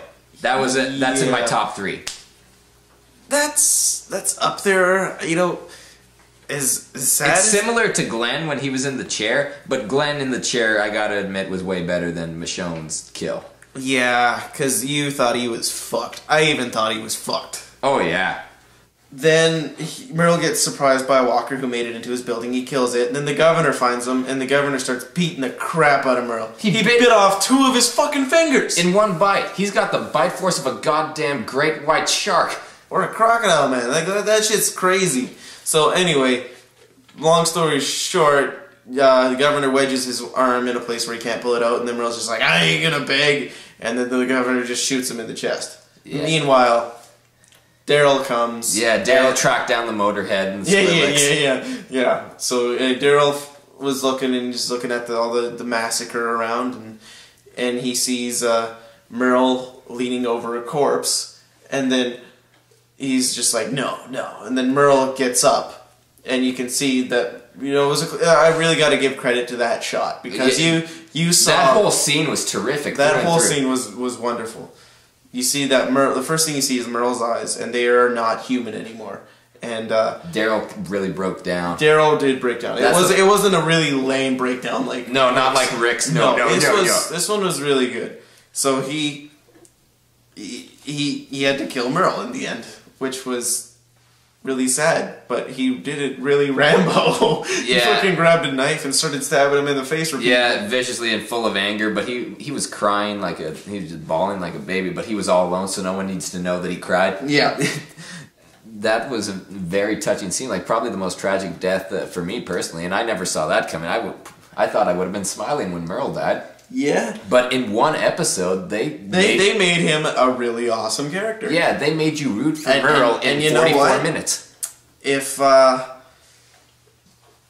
If Merle had lived, I mean, I got to give credit to Michael Rooker, because I mean, he did a phenomenal job with that character. He did, and I really thought that they were going to stick with Merle, because I thought in previous shows on TV that go on for a really long time, like Lost or Prison Break, they always have that one villain character. Yeah, they have that one like minor villain who winds up becoming a good guy later on in the series. Yeah. They do that all the time, and I thought they were going to do that with Merle. I know that at this point they cannot do that with the governor. He has just done too much shit. No, he's too fucking evil. Yeah, there's no redemption for that guy. You gotta kill him. No, he's a lost cause at this point. Another thing in season 3 that, I mean, I was pretty giddy for, and I know Joel was giddy for. Are you talking about that Morgan episode? Yes! Oh, yeah. I mean, Morgan, you were a significant character in the pilot, and then we never saw you again. I know, and ever since, everyone, I know I personally have been going, where is he? You know, what's going to happen? Like, all through season 2, I'm just like, when's Morgan going to show up? When's Morgan going to show up? It never happened. Yeah, they talked about meeting up with him a lot in season 1 and at the beginning of season 2. And then you just completely forgot about him. And with all the time span, like 8 months between 2 seasons is enough for me to think, like, there's no realistic way to incorporate him into the series at this point. He's gone. Yeah, that's what I was thinking as well. But then they brought him back. Well, actually, they came to him. Well, technically, yeah. Yeah. The writers brought him back into the story, but Rick, Carl, and Michonne went back to their hometown to, what were they doing? Oh yeah, to get the guns from Rick's police department. Yeah, because apparently his sack didn't hold all of the guns in season 1. Yeah, it just some of them. So anyway, they go back there looking to raid the armory so they can bring more guns back to the prison for the war the governor's going to bring. That was the same episode where they ran into the backpacker and were complete dicks about it. Right, we've already gone into depth on the backpacker. One reason why that episode was pretty cool. Yes. Anyway. Here's reason number 2. Yeah. So anyway, they go there. They find all the guns have been taken out of that armory, and they kind of going like, what the fuck? So they explore the town a bit. They see a bunch of burned walker corpses and such. And booby traps and wires and shit. Yes. So they decide they're going to investigate this fucking, this zombie gauntlet, if you will. And so when they get there, there's a guy up on the roof who takes a couple warning shots at him. He's just like, okay, leave your guns and get the fuck out of here. And they're like, yeah, but they're not putting up with that shit, are they? They're like, fuck you, nobody. Yeah. So they have a fight with him, you know. And Carl winds up coming out of left field and shooting him point blank. More awesome points for Carl. Yeah, he got even more awesome points with this. He took the straw and sucked even harder. Okay, the way you worded it. As gay as that sounds. Yeah, you could have worded that better. If that were actually a bad guy, Carl would have earned way more awesome points. But it turns out that was not actually a bad guy. It was Morgan, who kind of lost his mind. You don't know this yet, though. Ah, no, you do not. No, although knocks him unconscious. Rick brings him back in, handcuffs him and whatnot, and then Carl goes, oh, I gotta go do some prima donna shit, and then Michonne's like, oh, okay, I'll help you. So they go into a bar where there's a picture of Laurie and Carl and Rick, and they have to distract some walkers. Doesn't work. So then, shit gets real, actually. It was actually kind of cool, because... Yeah, it was amazing how they barely escape with their lives, and then Michonne's like, give me a minute. Okay, here it is. Honestly, it takes her all of 30 seconds to get what they spent 15 minutes in an episode trying to get. Yeah. Carl, you're getting more awesome, but you're still in training. Yeah. You can learn a thing or two from Michonne. Yeah. Especially because this is just my prediction. I think she's going to be stepmommy, Michonne. Really? That's your prediction for, like, the future seasons? I think Rick and Michonne are going to fuck. You just want to see that, don't you? I kind of want to see it. Okay, actually, I really want to see that. But only if Rick is me. Michonne is just the fucking Angelina Jolie to you, isn't it? Of The Walking Dead, yes. Okay. Is that acceptable? Well, you know what? I have no criticism. Michonne is by no means ugly. Yeah. You said that they didn't know he was crazy yet, but by looking at the walls in his place, you can tell he's fucking nuts now. Yeah. All the booby traps aside, which are completely understandable. You got like an anvil over their head, Looney Tunes style. There was an axe pointed at their face when they get to the top of the stairs. There's a tripwire with an axe. I think he had something hidden under the doormat, too. punji sticks. Ah, yes. I hope he didn't put dung on them like is traditionally used. Ooh.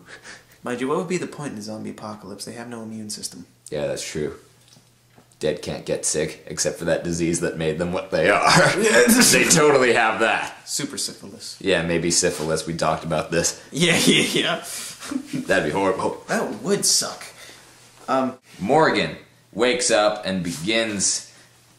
Well, let me see. What does he do? He manages to escape because he's got a plan all set up for situations like this. Yeah. And Rick is just like, whoa, Morgan, I know you're upset, but we are friends. I am not going to hurt you. I will not turn on my friend no matter what. And then he stabs Rick, and then Rick is like, fuck you, you cocksucking son of a bitch! Beats the crap out of him. But stop before he kills him. Yeah. And he's just like, see, I told you I wouldn't kill you. I'm Rick Grimes. I'm Rick Grimes. And then Morgan's like, holy shit, you're Rick Grimes. I know you. Yeah. He's Rick Grimes. Rick Grimes. But when Morgan stabbed Rick in the chest, he like got his knife halfway into his body, and typically that's when the person is doomed. Yeah. I thought it was gonna be like Saving Private Ryan, that scene there where he like slowly puts the knife in him. You know the scene. Yeah, that scene fucking was brutal. I skipped that scene when I watched that movie. Really? I can't handle it, man. That sucks. Yeah, so that much. does look fucking painful. Rick did not make it look that painful, though. He recovered pretty quick. He's just like, in, out, no. No. That hurts. Don't do that. Morgan, it takes a lot of talking for him to actually make a fuckload of sense. Apparently, Dwayne, his kid from the pilot, has turned into a zombie. Nick, what was that you said earlier? That when he pussed out and couldn't shoot his zombified wife, it would come back to bite him in the ass? That's not true. It came back to bite Dwayne in the ass. Dwayne, your old man's a pussy. It literally came back to bite Dwayne in the ass. For all we know, that was where he got bitten. Yeah. That'd be great if someone got bitten in the ass. Well, it would be, you'd be bummed because you knew that person was screwed. But at the same time, you know there'd be one person that couldn't help but chuckle about it. It'd be like seeing a naked zombie with like a bite mark on their ass. I mean, a naked zombie's funny enough, but like one with a bite mark on their ass, the only thing they'd be missing is... A zombie with braces? Also sufficiently humorous, but no, I was thinking one with like a really gay tattoo. Well, a zombie with braces is actually really realistic. Because there's going to be someone with braces and they probably won't survive the apocalypse. Man, I would love to see a zombie with braces. Just throw that into the show. No problem. And he's apparently been there a long time because I remember saying Rick only left like 1 or 2 guns for him, but he was like, well, fuck you, Rick, and now I have a shitload of guns. My whole room is full of guns. And Rick took half of them, too. He keeps on bumming guns off the black guy in the neighborhood. Yeah. Oh. That's... Okay. Oh, he got guns off the black guy in the neighborhood. Yeah, I did not really think before I said that, but you know what? It's true. Yeah. That's exactly what Rick did. Oh, man. We're gonna catch so much shit for this. Oh, fuck. Rick sort of, He sends him on a guilt trip. Yeah. This is all your fault. Fuck you, man. Yeah. Morgan tells Rick that they were trying to find him. Rick never showed up. Yeah, Rick never showed up, but that was because, Yeah, we know from watching the series that he had a perfectly valid reason. Yeah. We don't know the name of Morgan's actor, but, this is bad. Yeah, I think he kind of deserves a He really does deserve a shout-out, so, I mean... Oh, we'll look it up. Yeah. You all Google that, and then you send him an email saying you're awesome. Yes. Please do this for us.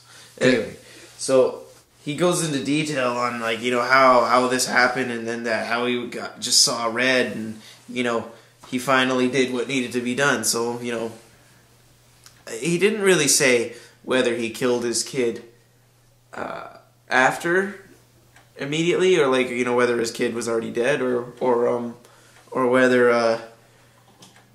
whether he waited for Dwayne to turn. One way or another, it was hard for him. Yeah. Yeah, and it showed. It obviously fucking shattered his mind. Yep, he was fucked. Yep. He kept on writing the same one word on the walls. Clear. Clear. I need to clear. That's what he said, because Rick invited him to come back. Yeah. And he just broke down. It was like almost like a 3-year-old when they keep repeating the same thing. He's just like, I need to clear, I need to clear, I need to clear. Actually, no, he just kept on saying some different things, and then it climaxed with him just yelling, I need to clear! Yeah. And, oh man, that's great acting. Yeah. Often. His actor was spectacular. I gotta say it, I was looking at the behind the scenes for that episode, and apparently Andrew Lincoln, that was his birthday when they shot that episode. Fun fact. Yeah, I mean, that would explain that cake I saw in the background. Yeah. I was like, oh, what's Morgan got with the cake? Yeah, no kidding. Why does it say Andrew Lincoln on it? Huh. Anyway, so yeah, that was probably the best spot of acting all season. I would agree with you. If not, I would say all series. Well, you know what? Season 3 had great actors. There was Milton's actor, David Morrissey and Michael Rooker. They were both great. But I would say that at the very least, Morgan's actor gets in the top 3. Yeah, I gotta say between that episode and Merle's suicide episode, those gotta be the 2 in season 3 that I'd watch over. Those were great episodes. Yes. Oh, and the one where the governor retaliates and Daryl runs off with Merle and saves the Mexican family. I love that episode. Morgan, he says, I need to clear, and for some reason that's the one line that Rick understands. Yeah. It's really hard to describe, but you all know what he means. Yeah, Rick takes Morgan's guns, and he leaves. Like, he got what he was after. So did Carl. He got his picture. Michonne got her odd banana rainbow cat thing. Yeah. Which I didn't agree with her. I thought it was kind of ugly, but who cares? Let me see. Morgan, he says, I need to clear. That was kind of a lie. He was really just like, I know what happens to black people on your crew. You think I'm stupid enough to go with you and you're in the middle of a war? Get away from me. I won't last one fucking episode with you guys. I lasted 3 seasons on my own. Get away from me. Yeah, I'm doing fine. I know how this works. You think with your track record I'll willingly go with you? Fuck that. Yeah. He's just like, I got 10 episodes on that last black guy. I ain't giving that up.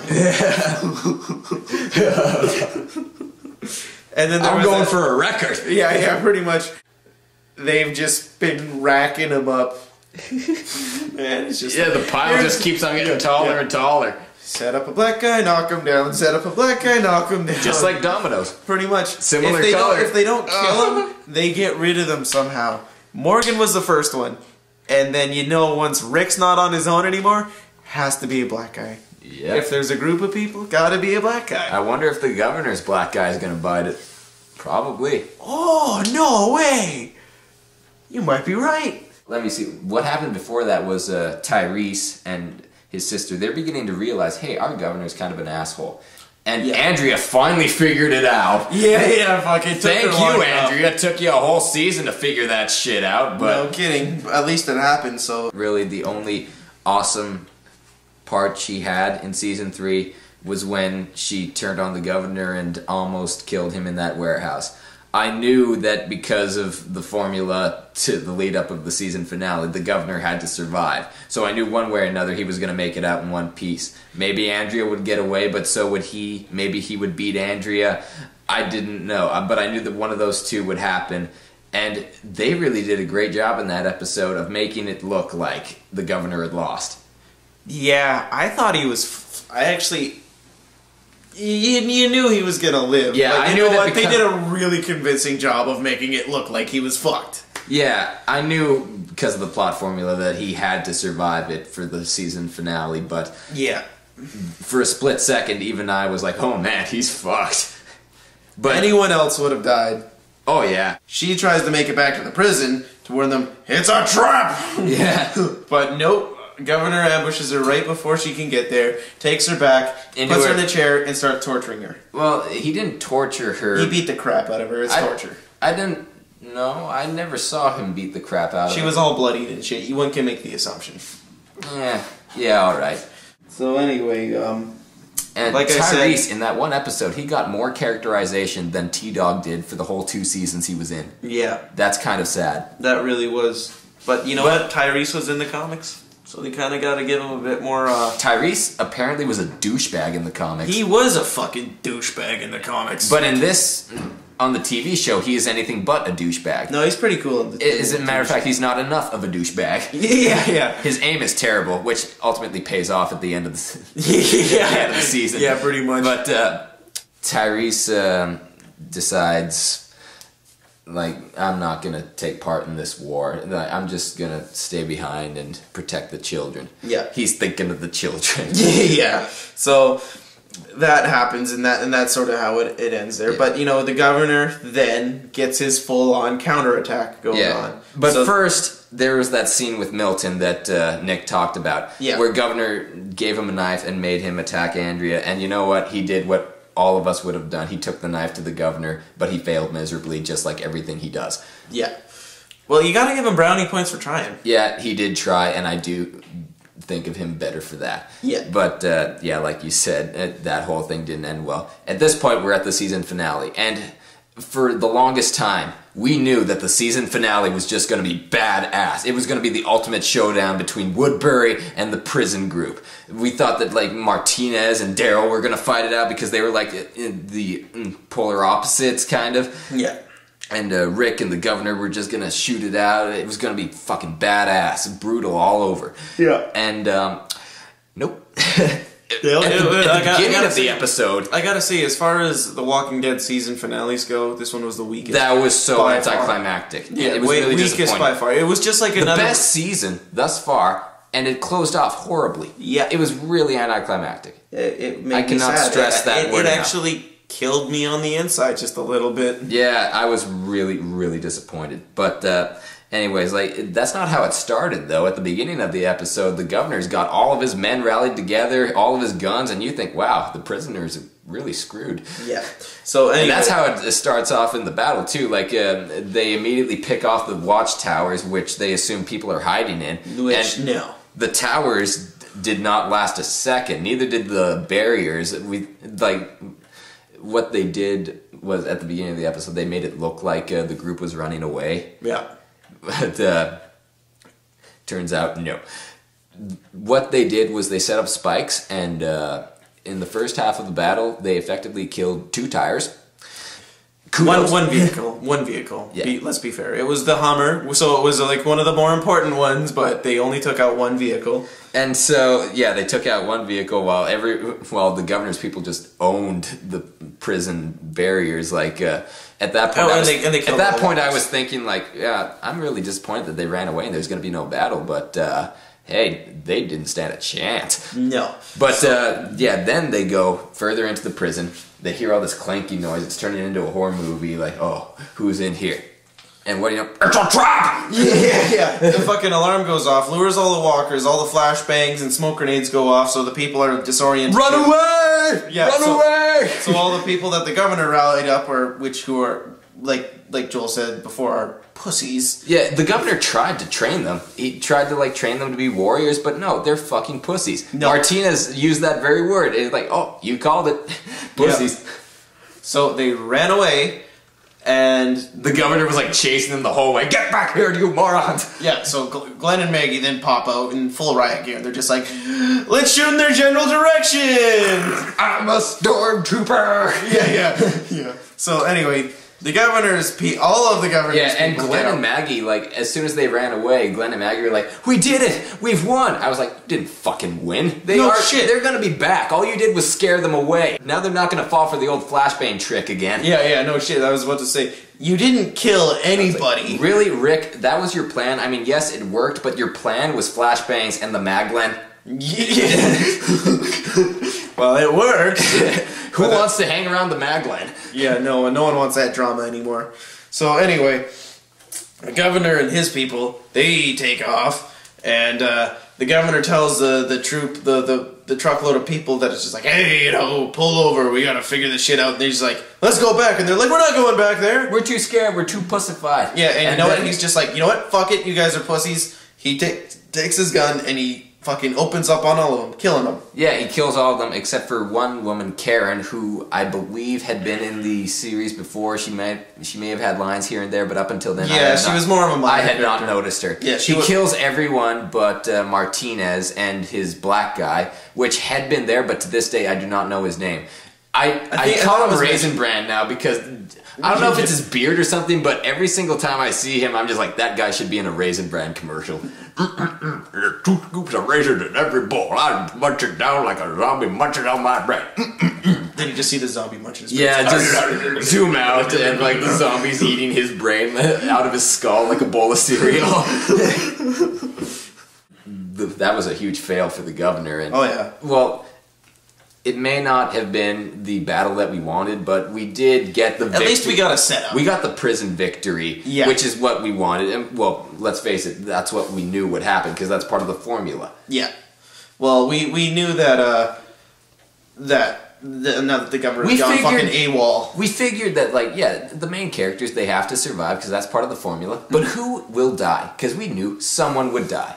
And it turns out that someone was Andrea and Milton, which neither Nick or I really care about that much. I was sad about Milton, but I was glad that Andrea died. Yeah, neither one of us never really liked Andrea. I know she's got fans, but we are not one of them. No. And apparently the actress is Canadian, though. Oh, swell. I know. If only they had given her a better part. Like, I'll give The Walking Dead this, is that they are not afraid to kill off characters. They might be calculated in the way they do it, but they will kill off characters. It's because they know you have to kill off characters in order to keep a show like this interesting. I mean, like, really, what were you looking forward to the most in Season 3 finale? You wanted to see who was going to die, and you were actually pretty disappointed. Okay, so Andrea dies, like, she gets bit in the neck, and she has to put herself down, I believe. Yeah, she killed herself. Yep. Michonne stayed with her for when it happened because they were BFFs. Even though you never... What, big fucking fags? I would have liked to see that. I would not have minded some footage of that. Yeah. You know what? You never really saw a whole shitload of Michonne and Andrea. No, just that. Michonne and Andrea, they went to Woodbury. Michonne did not like it. Andrea did like it. And that was it for them. There was one opening in an episode where you got to see them together, like a flashback of them in the winter. But, you know, that was just one scene. Yeah, but it was the first scene in Season 2, I think. No. Was it? No, I'm talking about like the prefix to the opening title in one episode. It was like halfway through Season 3, a bit out of place. Anyways. I don't remember that. Yeah, anyways, Michonne was clearly Michonne clearly took it the worst. Yeah. Like, she stayed with Andrea. She looked like she was about to break down, which I did not think Michonne could do. Yeah. Yo, I don't think Michonne can break down because she didn't look like she was gonna cry. She looked like she was sucking on a lemon. Yeah, that's actually kind of it. That's probably what her actress did, because that was the closest she could get to weeping. Yeah, really, she's just like, oh, thank Christ, this drama with Andrea's done. Yeah, I better suck on this lemon so it looks kind of like I feel sad about it. Yeah. Yeah, Michonne discovers her, so does Rick and Tyreese, and like the Tyreese has just figured out that the governor's an asshole. Yeah.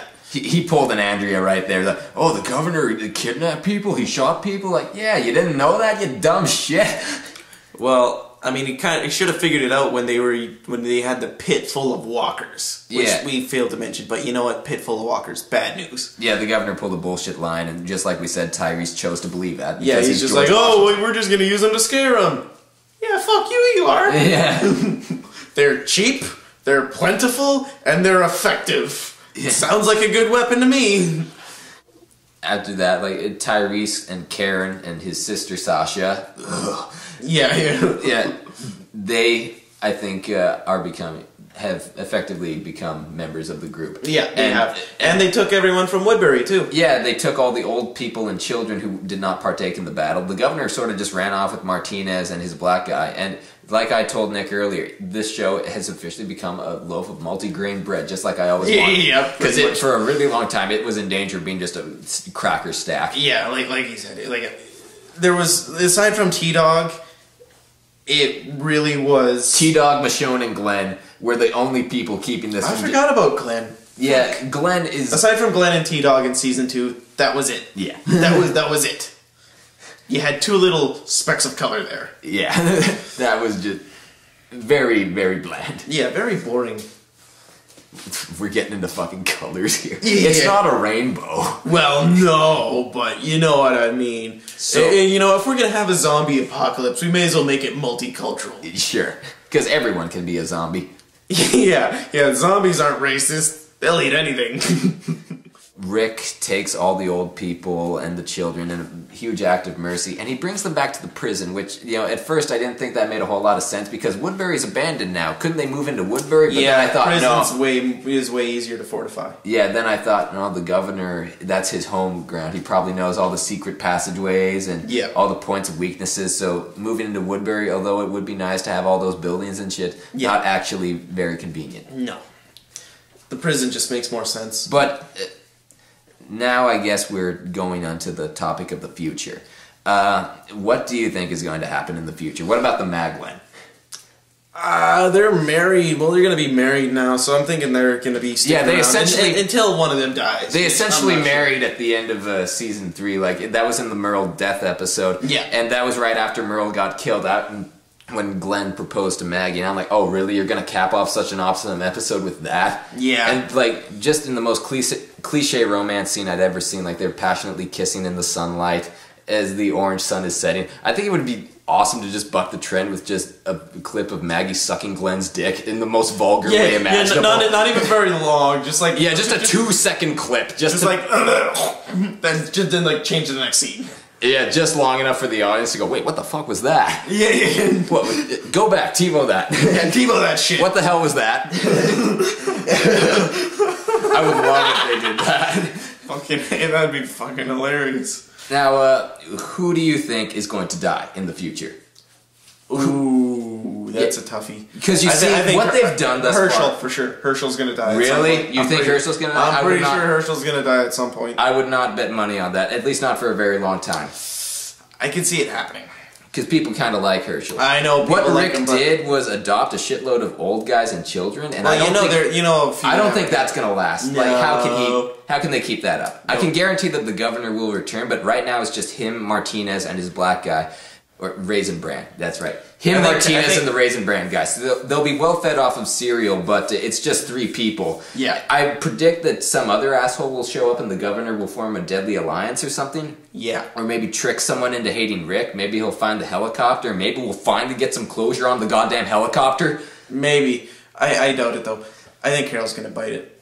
Really? The Care Dare you think is going to crumble? I can see it happening. You know who I think is gonna die? Beth.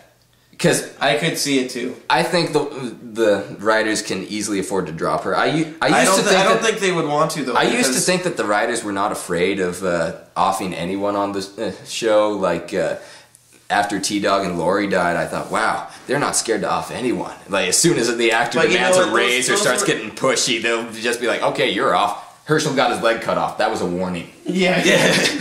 But then I thought about it and realized, no, they're very methodical and calculating. They are very calculated on who they are. And quite frankly, I think Beth is the least interesting character they've got right now. Like, all she did throughout season 3 was hold the baby. Well, you know what? I think they will keep her around, though, because she is kind of like Carl's other... Well, she's like 6 years older than him. I know, but they hinted at it. They hinted at it once, and then they realized, oh wait, that's a little bit sick. Let's not do that. But you know what? As soon as Carl turns 14, he's just gonna pounce on that. Yeah, he's gonna do that. He's not gonna be able to help himself. No kid, hey baby, there's not another teenager for miles. Unless they like introduce a new character, which I don't think they're really gonna be able to do, assuming they keep their low budget right now, because in season 2 they had a large cast, so they couldn't really do a lot. Now in season 3 they managed to keep up the awesome shit by keeping the cast very low and cheap. Yeah, for sure. With the introduction of Sasha and Tyreese and the old guys, just kill off the old guys. Maybe out of the children or the old guys, one of them might survive. One of them might actually get some character development and survive. Yeah. I think so. I think that's a good idea.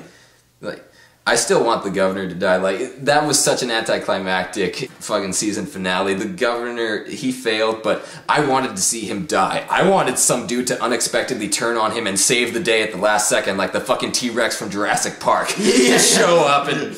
But I would not mind if the T-Rex from Jurassic Park just randomly showed up in the prison and just bit the governor in half. Martinez is like, oh shit, they got a dinosaur, let's get out of here. Yeah, no shit. Where the fuck did they find a dinosaur in the zombie apocalypse? Well, they would be set for life at that point. We have a T-Rex. Yeah.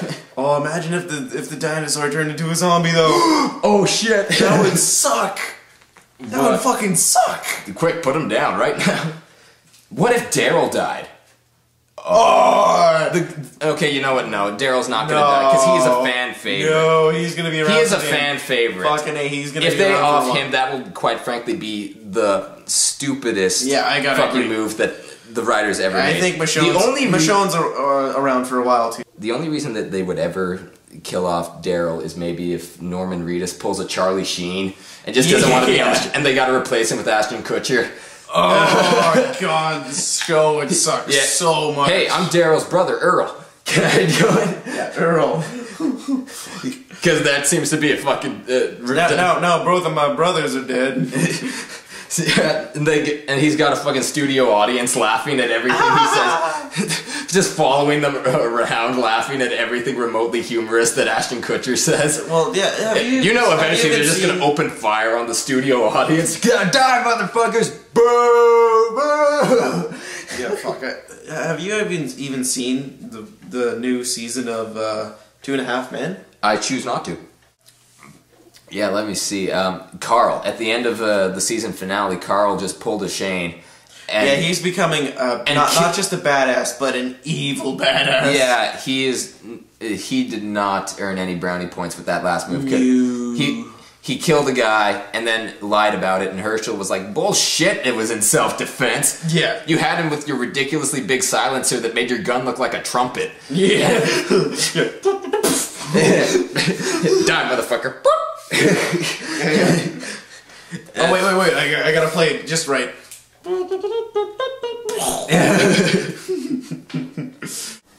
Yeah, I'm not really sure what Carl's plan was there. Like, he lied about it being in self-defense, even though there was a witness right there. Well, 2 witnesses, because wasn't it Beth and Hershel with him? I don't know, but Hershel was the only one who opened his mouth about it. Yeah, well, that's kind of Beth's man, you know, like, he's gonna be bringing home the bacon for her in the future. Yeah, well, at least that's what they've implied, but I'm still not sure if they're actually gonna go through with that. To be fair, the kid looked like he was gonna try and pull some shit. Yeah, it really did. Carl told him to drop his gun, and he tries to hand Carl the gun. Just drop the thing. Well, I know, and that was let gravity do the work. It was kind of disappointing when that happened, but at the same time, it was almost like, fuck yeah, just kill the fucker. Like, that's exactly what I would have done in that situation. I would have just been like, hand me your gun. Okay, once I grab the gun, then just like pop him. I know it's pretty merciless, but that motherfucker's on the wrong side, man. I gotta do what I gotta do to survive, and I actually applaud Carl for that, because he knew his old man would give him shit. I don't know, the prison battle has confirmed that Woodbury is full of useless, harmless pussies. So, really, that kid did not pose a huge threat at all. It may have looked kind of like he was going to pull some shit, but quite frankly, if Carl just waved his trumpet around a little bit more and threatened him further, he would have just dropped the gun. And, like, he killed him right in front of Santa Claus, right in front of Hershel. Yeah, you're not getting a present this year, you little fucker. You're on the naughty list now. No AK-47 for you this December. As bad as what happened is, I still think Carl made the right move. I think he could have easily just let the kid go, because Like I said, Woodbury is full of harmless little pussies. They didn't know that, though. They were under attack. I think that... I really did think that kid was going to, like, try and... Rick must have known that if his whole secret plan was just the Maglen and smoke bombs. Yeah, that was pretty fucking sad. I know. I'm sorry. I can't get over how crappy that season finale is. Oh no. We really should just like watch all of season 3 with season 2's ending. That would be like the perfect season. It would have been. They could not have a strong finish for some reason, because that was the problem with season 2, is that it had a decent start and then it just took a nosedive, and it was like I was really in danger of not watching it anymore, and then all of a sudden in like the last 2 episodes, it was like, oh my fucking god, this is amazing again. This is why I watch this. Whereas season 3, it was pretty strong all the way through. It's just like, you know, they had a strong start, a really strong middle, and then like it just felt like they ran out of gas at the freaking finale. Yeah, they just grinded to a screeching halt right after Merle died. Yeah, pretty much. Because Merle, I gotta say, that episode was one of the most awesome this series has had. I gotta say, aside from that one with Morgan, thank you, I forgot his name. With Morgan, the Merle one was probably the best. I mean, the Morgan or the Merle. The Morgan was good, but it did not have any action in it. So I'm gonna go with the Merle episode, because that episode took a complete jerk and made him one of the most awesome people. Oh, dude, Merle totally stole the awesome straw and used it on Carl. Yeah, they cannot have one person turning awesome without another person turning into a dick. Yeah, it really is like a game of musical chairs with like an awesome seat. Yeah, they need to totally just put a lock on that thing. Keep the awesome straw locked up. I mean, holy shit. Yeah, it really is like a game of musical chairs, though. It's like, okay, stop. There's Merle in the seat. Carl, you're out. And then it's like, oh, Rick, you're out. Carl's in. Or, oh, Shane, you're out. Here comes Daryl. Yeah, here comes Daryl. But Daryl seems to have kept his seat. Yeah, he's got a monopoly. He bought that chair. Yeah, he just sits in his seat with the crossbow. Come on, take it. I dare you. Yeah. Like, in the future, like, let me see. If I'm not mistaken, is that white and black Walking Dead thing, you know, that grayscale series? Yeah. Is that still going? Or did people suddenly realize, oh, hey, this is really stupid? I think it's still going, but I honestly don't know. That is such a blatant money grab. It could not be more obvious that they are just trying to take our money with that one. Yeah, it didn't really do it for me either. It's like, we have color television for a reason. Why would you want to watch something like this in black and white? Because it's not even like it looks the same as what a classical film would. It doesn't, you know, it doesn't have like all the grainy effect. Yeah, it don't. All so it really just looks like it really just looks like a digital movie on a bad television. You're right. That's exactly all it is. Like, it's completely and utterly pointless. It's even more of a money grab than that game of theirs, you know, Survival Instincts. Oh, fuck, is that a shitty game? I just saw it in the store once and I was like, oh, money grab. Yeah. I didn't even look it up, but I think you looked it up, right? Yeah. It got terrible reviews. I mean, you automatically know that it's either going to be alright or shit. Like, no game based off a movie has ever been good. Like, ever. Just like no movie based off of a game has ever been good. You cannot combine the two. There's exceptions to everything, of course. Yeah. There's been a couple, but, you know, for the most part, yeah, I'd say you're right. A lot of movies based off of video games suck. Well, I remember, like, all I know is that Survival Instincts has a photo of Daryl and Merle on the cover. And, of course, they picked the fan favorites for their money-grabbing game. Like, you looked it up, right? What's it even about? Basically, they're trying to get to Atlanta. Daryl and Merle? Yeah. Their dad gets nommed right at the beginning. And guess what his name is? Okay, what is their dad's name? Daryl. What the fuck? Like a combination of Daryl and Merle. Daryl. What the? Oh my god. Jesus Christ. Yeah, they okay, up until now, the names had been shit, but with this name, it is painfully obvious. Daryl. Oh, God. They put like 30 seconds of brainstorming into that. Hey, you know, it'd be cool, what, if we combine Daryl and Merle's names to make their dad's name? Yes, he's named after the 2 sons he will eventually conceive. Yeah, I mean, I guess it really wouldn't be too hard to say, hey, they're actually, you know, a split up of his name. Ugh. But really, that's pretty fucking dumb. Oh, dude, their mother must have been the Ermagerd girl. Yeah, Ermagerd, it's Daryl. Actually, it's Daryl. Daryl. Ermagerd, I'm Ermagerd. And they had to name their firstborn son Merle because that was the only name she could pronounce properly. Merle. And then she died, and then they had Daryl. The Ermagerd girl. Yeah. Mama would always read us Goosebumps before going to bed. I still cannot fall asleep without reading about Charlie's adventures through the Headless Horseman's graveyard. Yeah, Daryl cannot die, I will say that. Rick is gonna last a long time. If Daryl dies, then Carol might as well fucking kill herself. Yeah, because Carol is next. Daryl is the only reason that Carol still exists on this show. But fucking Carol. She's just collateral. Carol is just gonna be. If Daryl dies, then Carol's just gonna be there in the middle of the room with a spotlight on her with a piano. These wounds won't seem to heal. This pain is just too real. There's just too much that time cannot erase. When you cried, I'd wipe away all of your tears. When you'd scream, I'd fight away all of your fears. And I held your hand through all of these years. But you still dum-dum-dum. All of me. Eat your heart out, Amy Lee. That was beautiful. That was beautiful. Yeah, fuck YouTube. Let's get into music right now. Yeah. Except that's not accurate because Daryl never cries nor screams. He makes other people cry and scream. It would have been way more accurate if Merle was singing it. Yeah. Yeah, Merle at the piano doing a perfect Amy Lee cover. I used to be a choir boy for the Westboro Baptist Church. Oh, fuck. That's not real. But on that note, I bid you viewers adieu. Toodaloo. That is our review of The Walking Dead. Tell us what you think. What's your opinion? We know it's really all over the place, but you know what? It's the first review we've done. Yeah, we want to know. Talk to us. Yeah. Bye. Bye.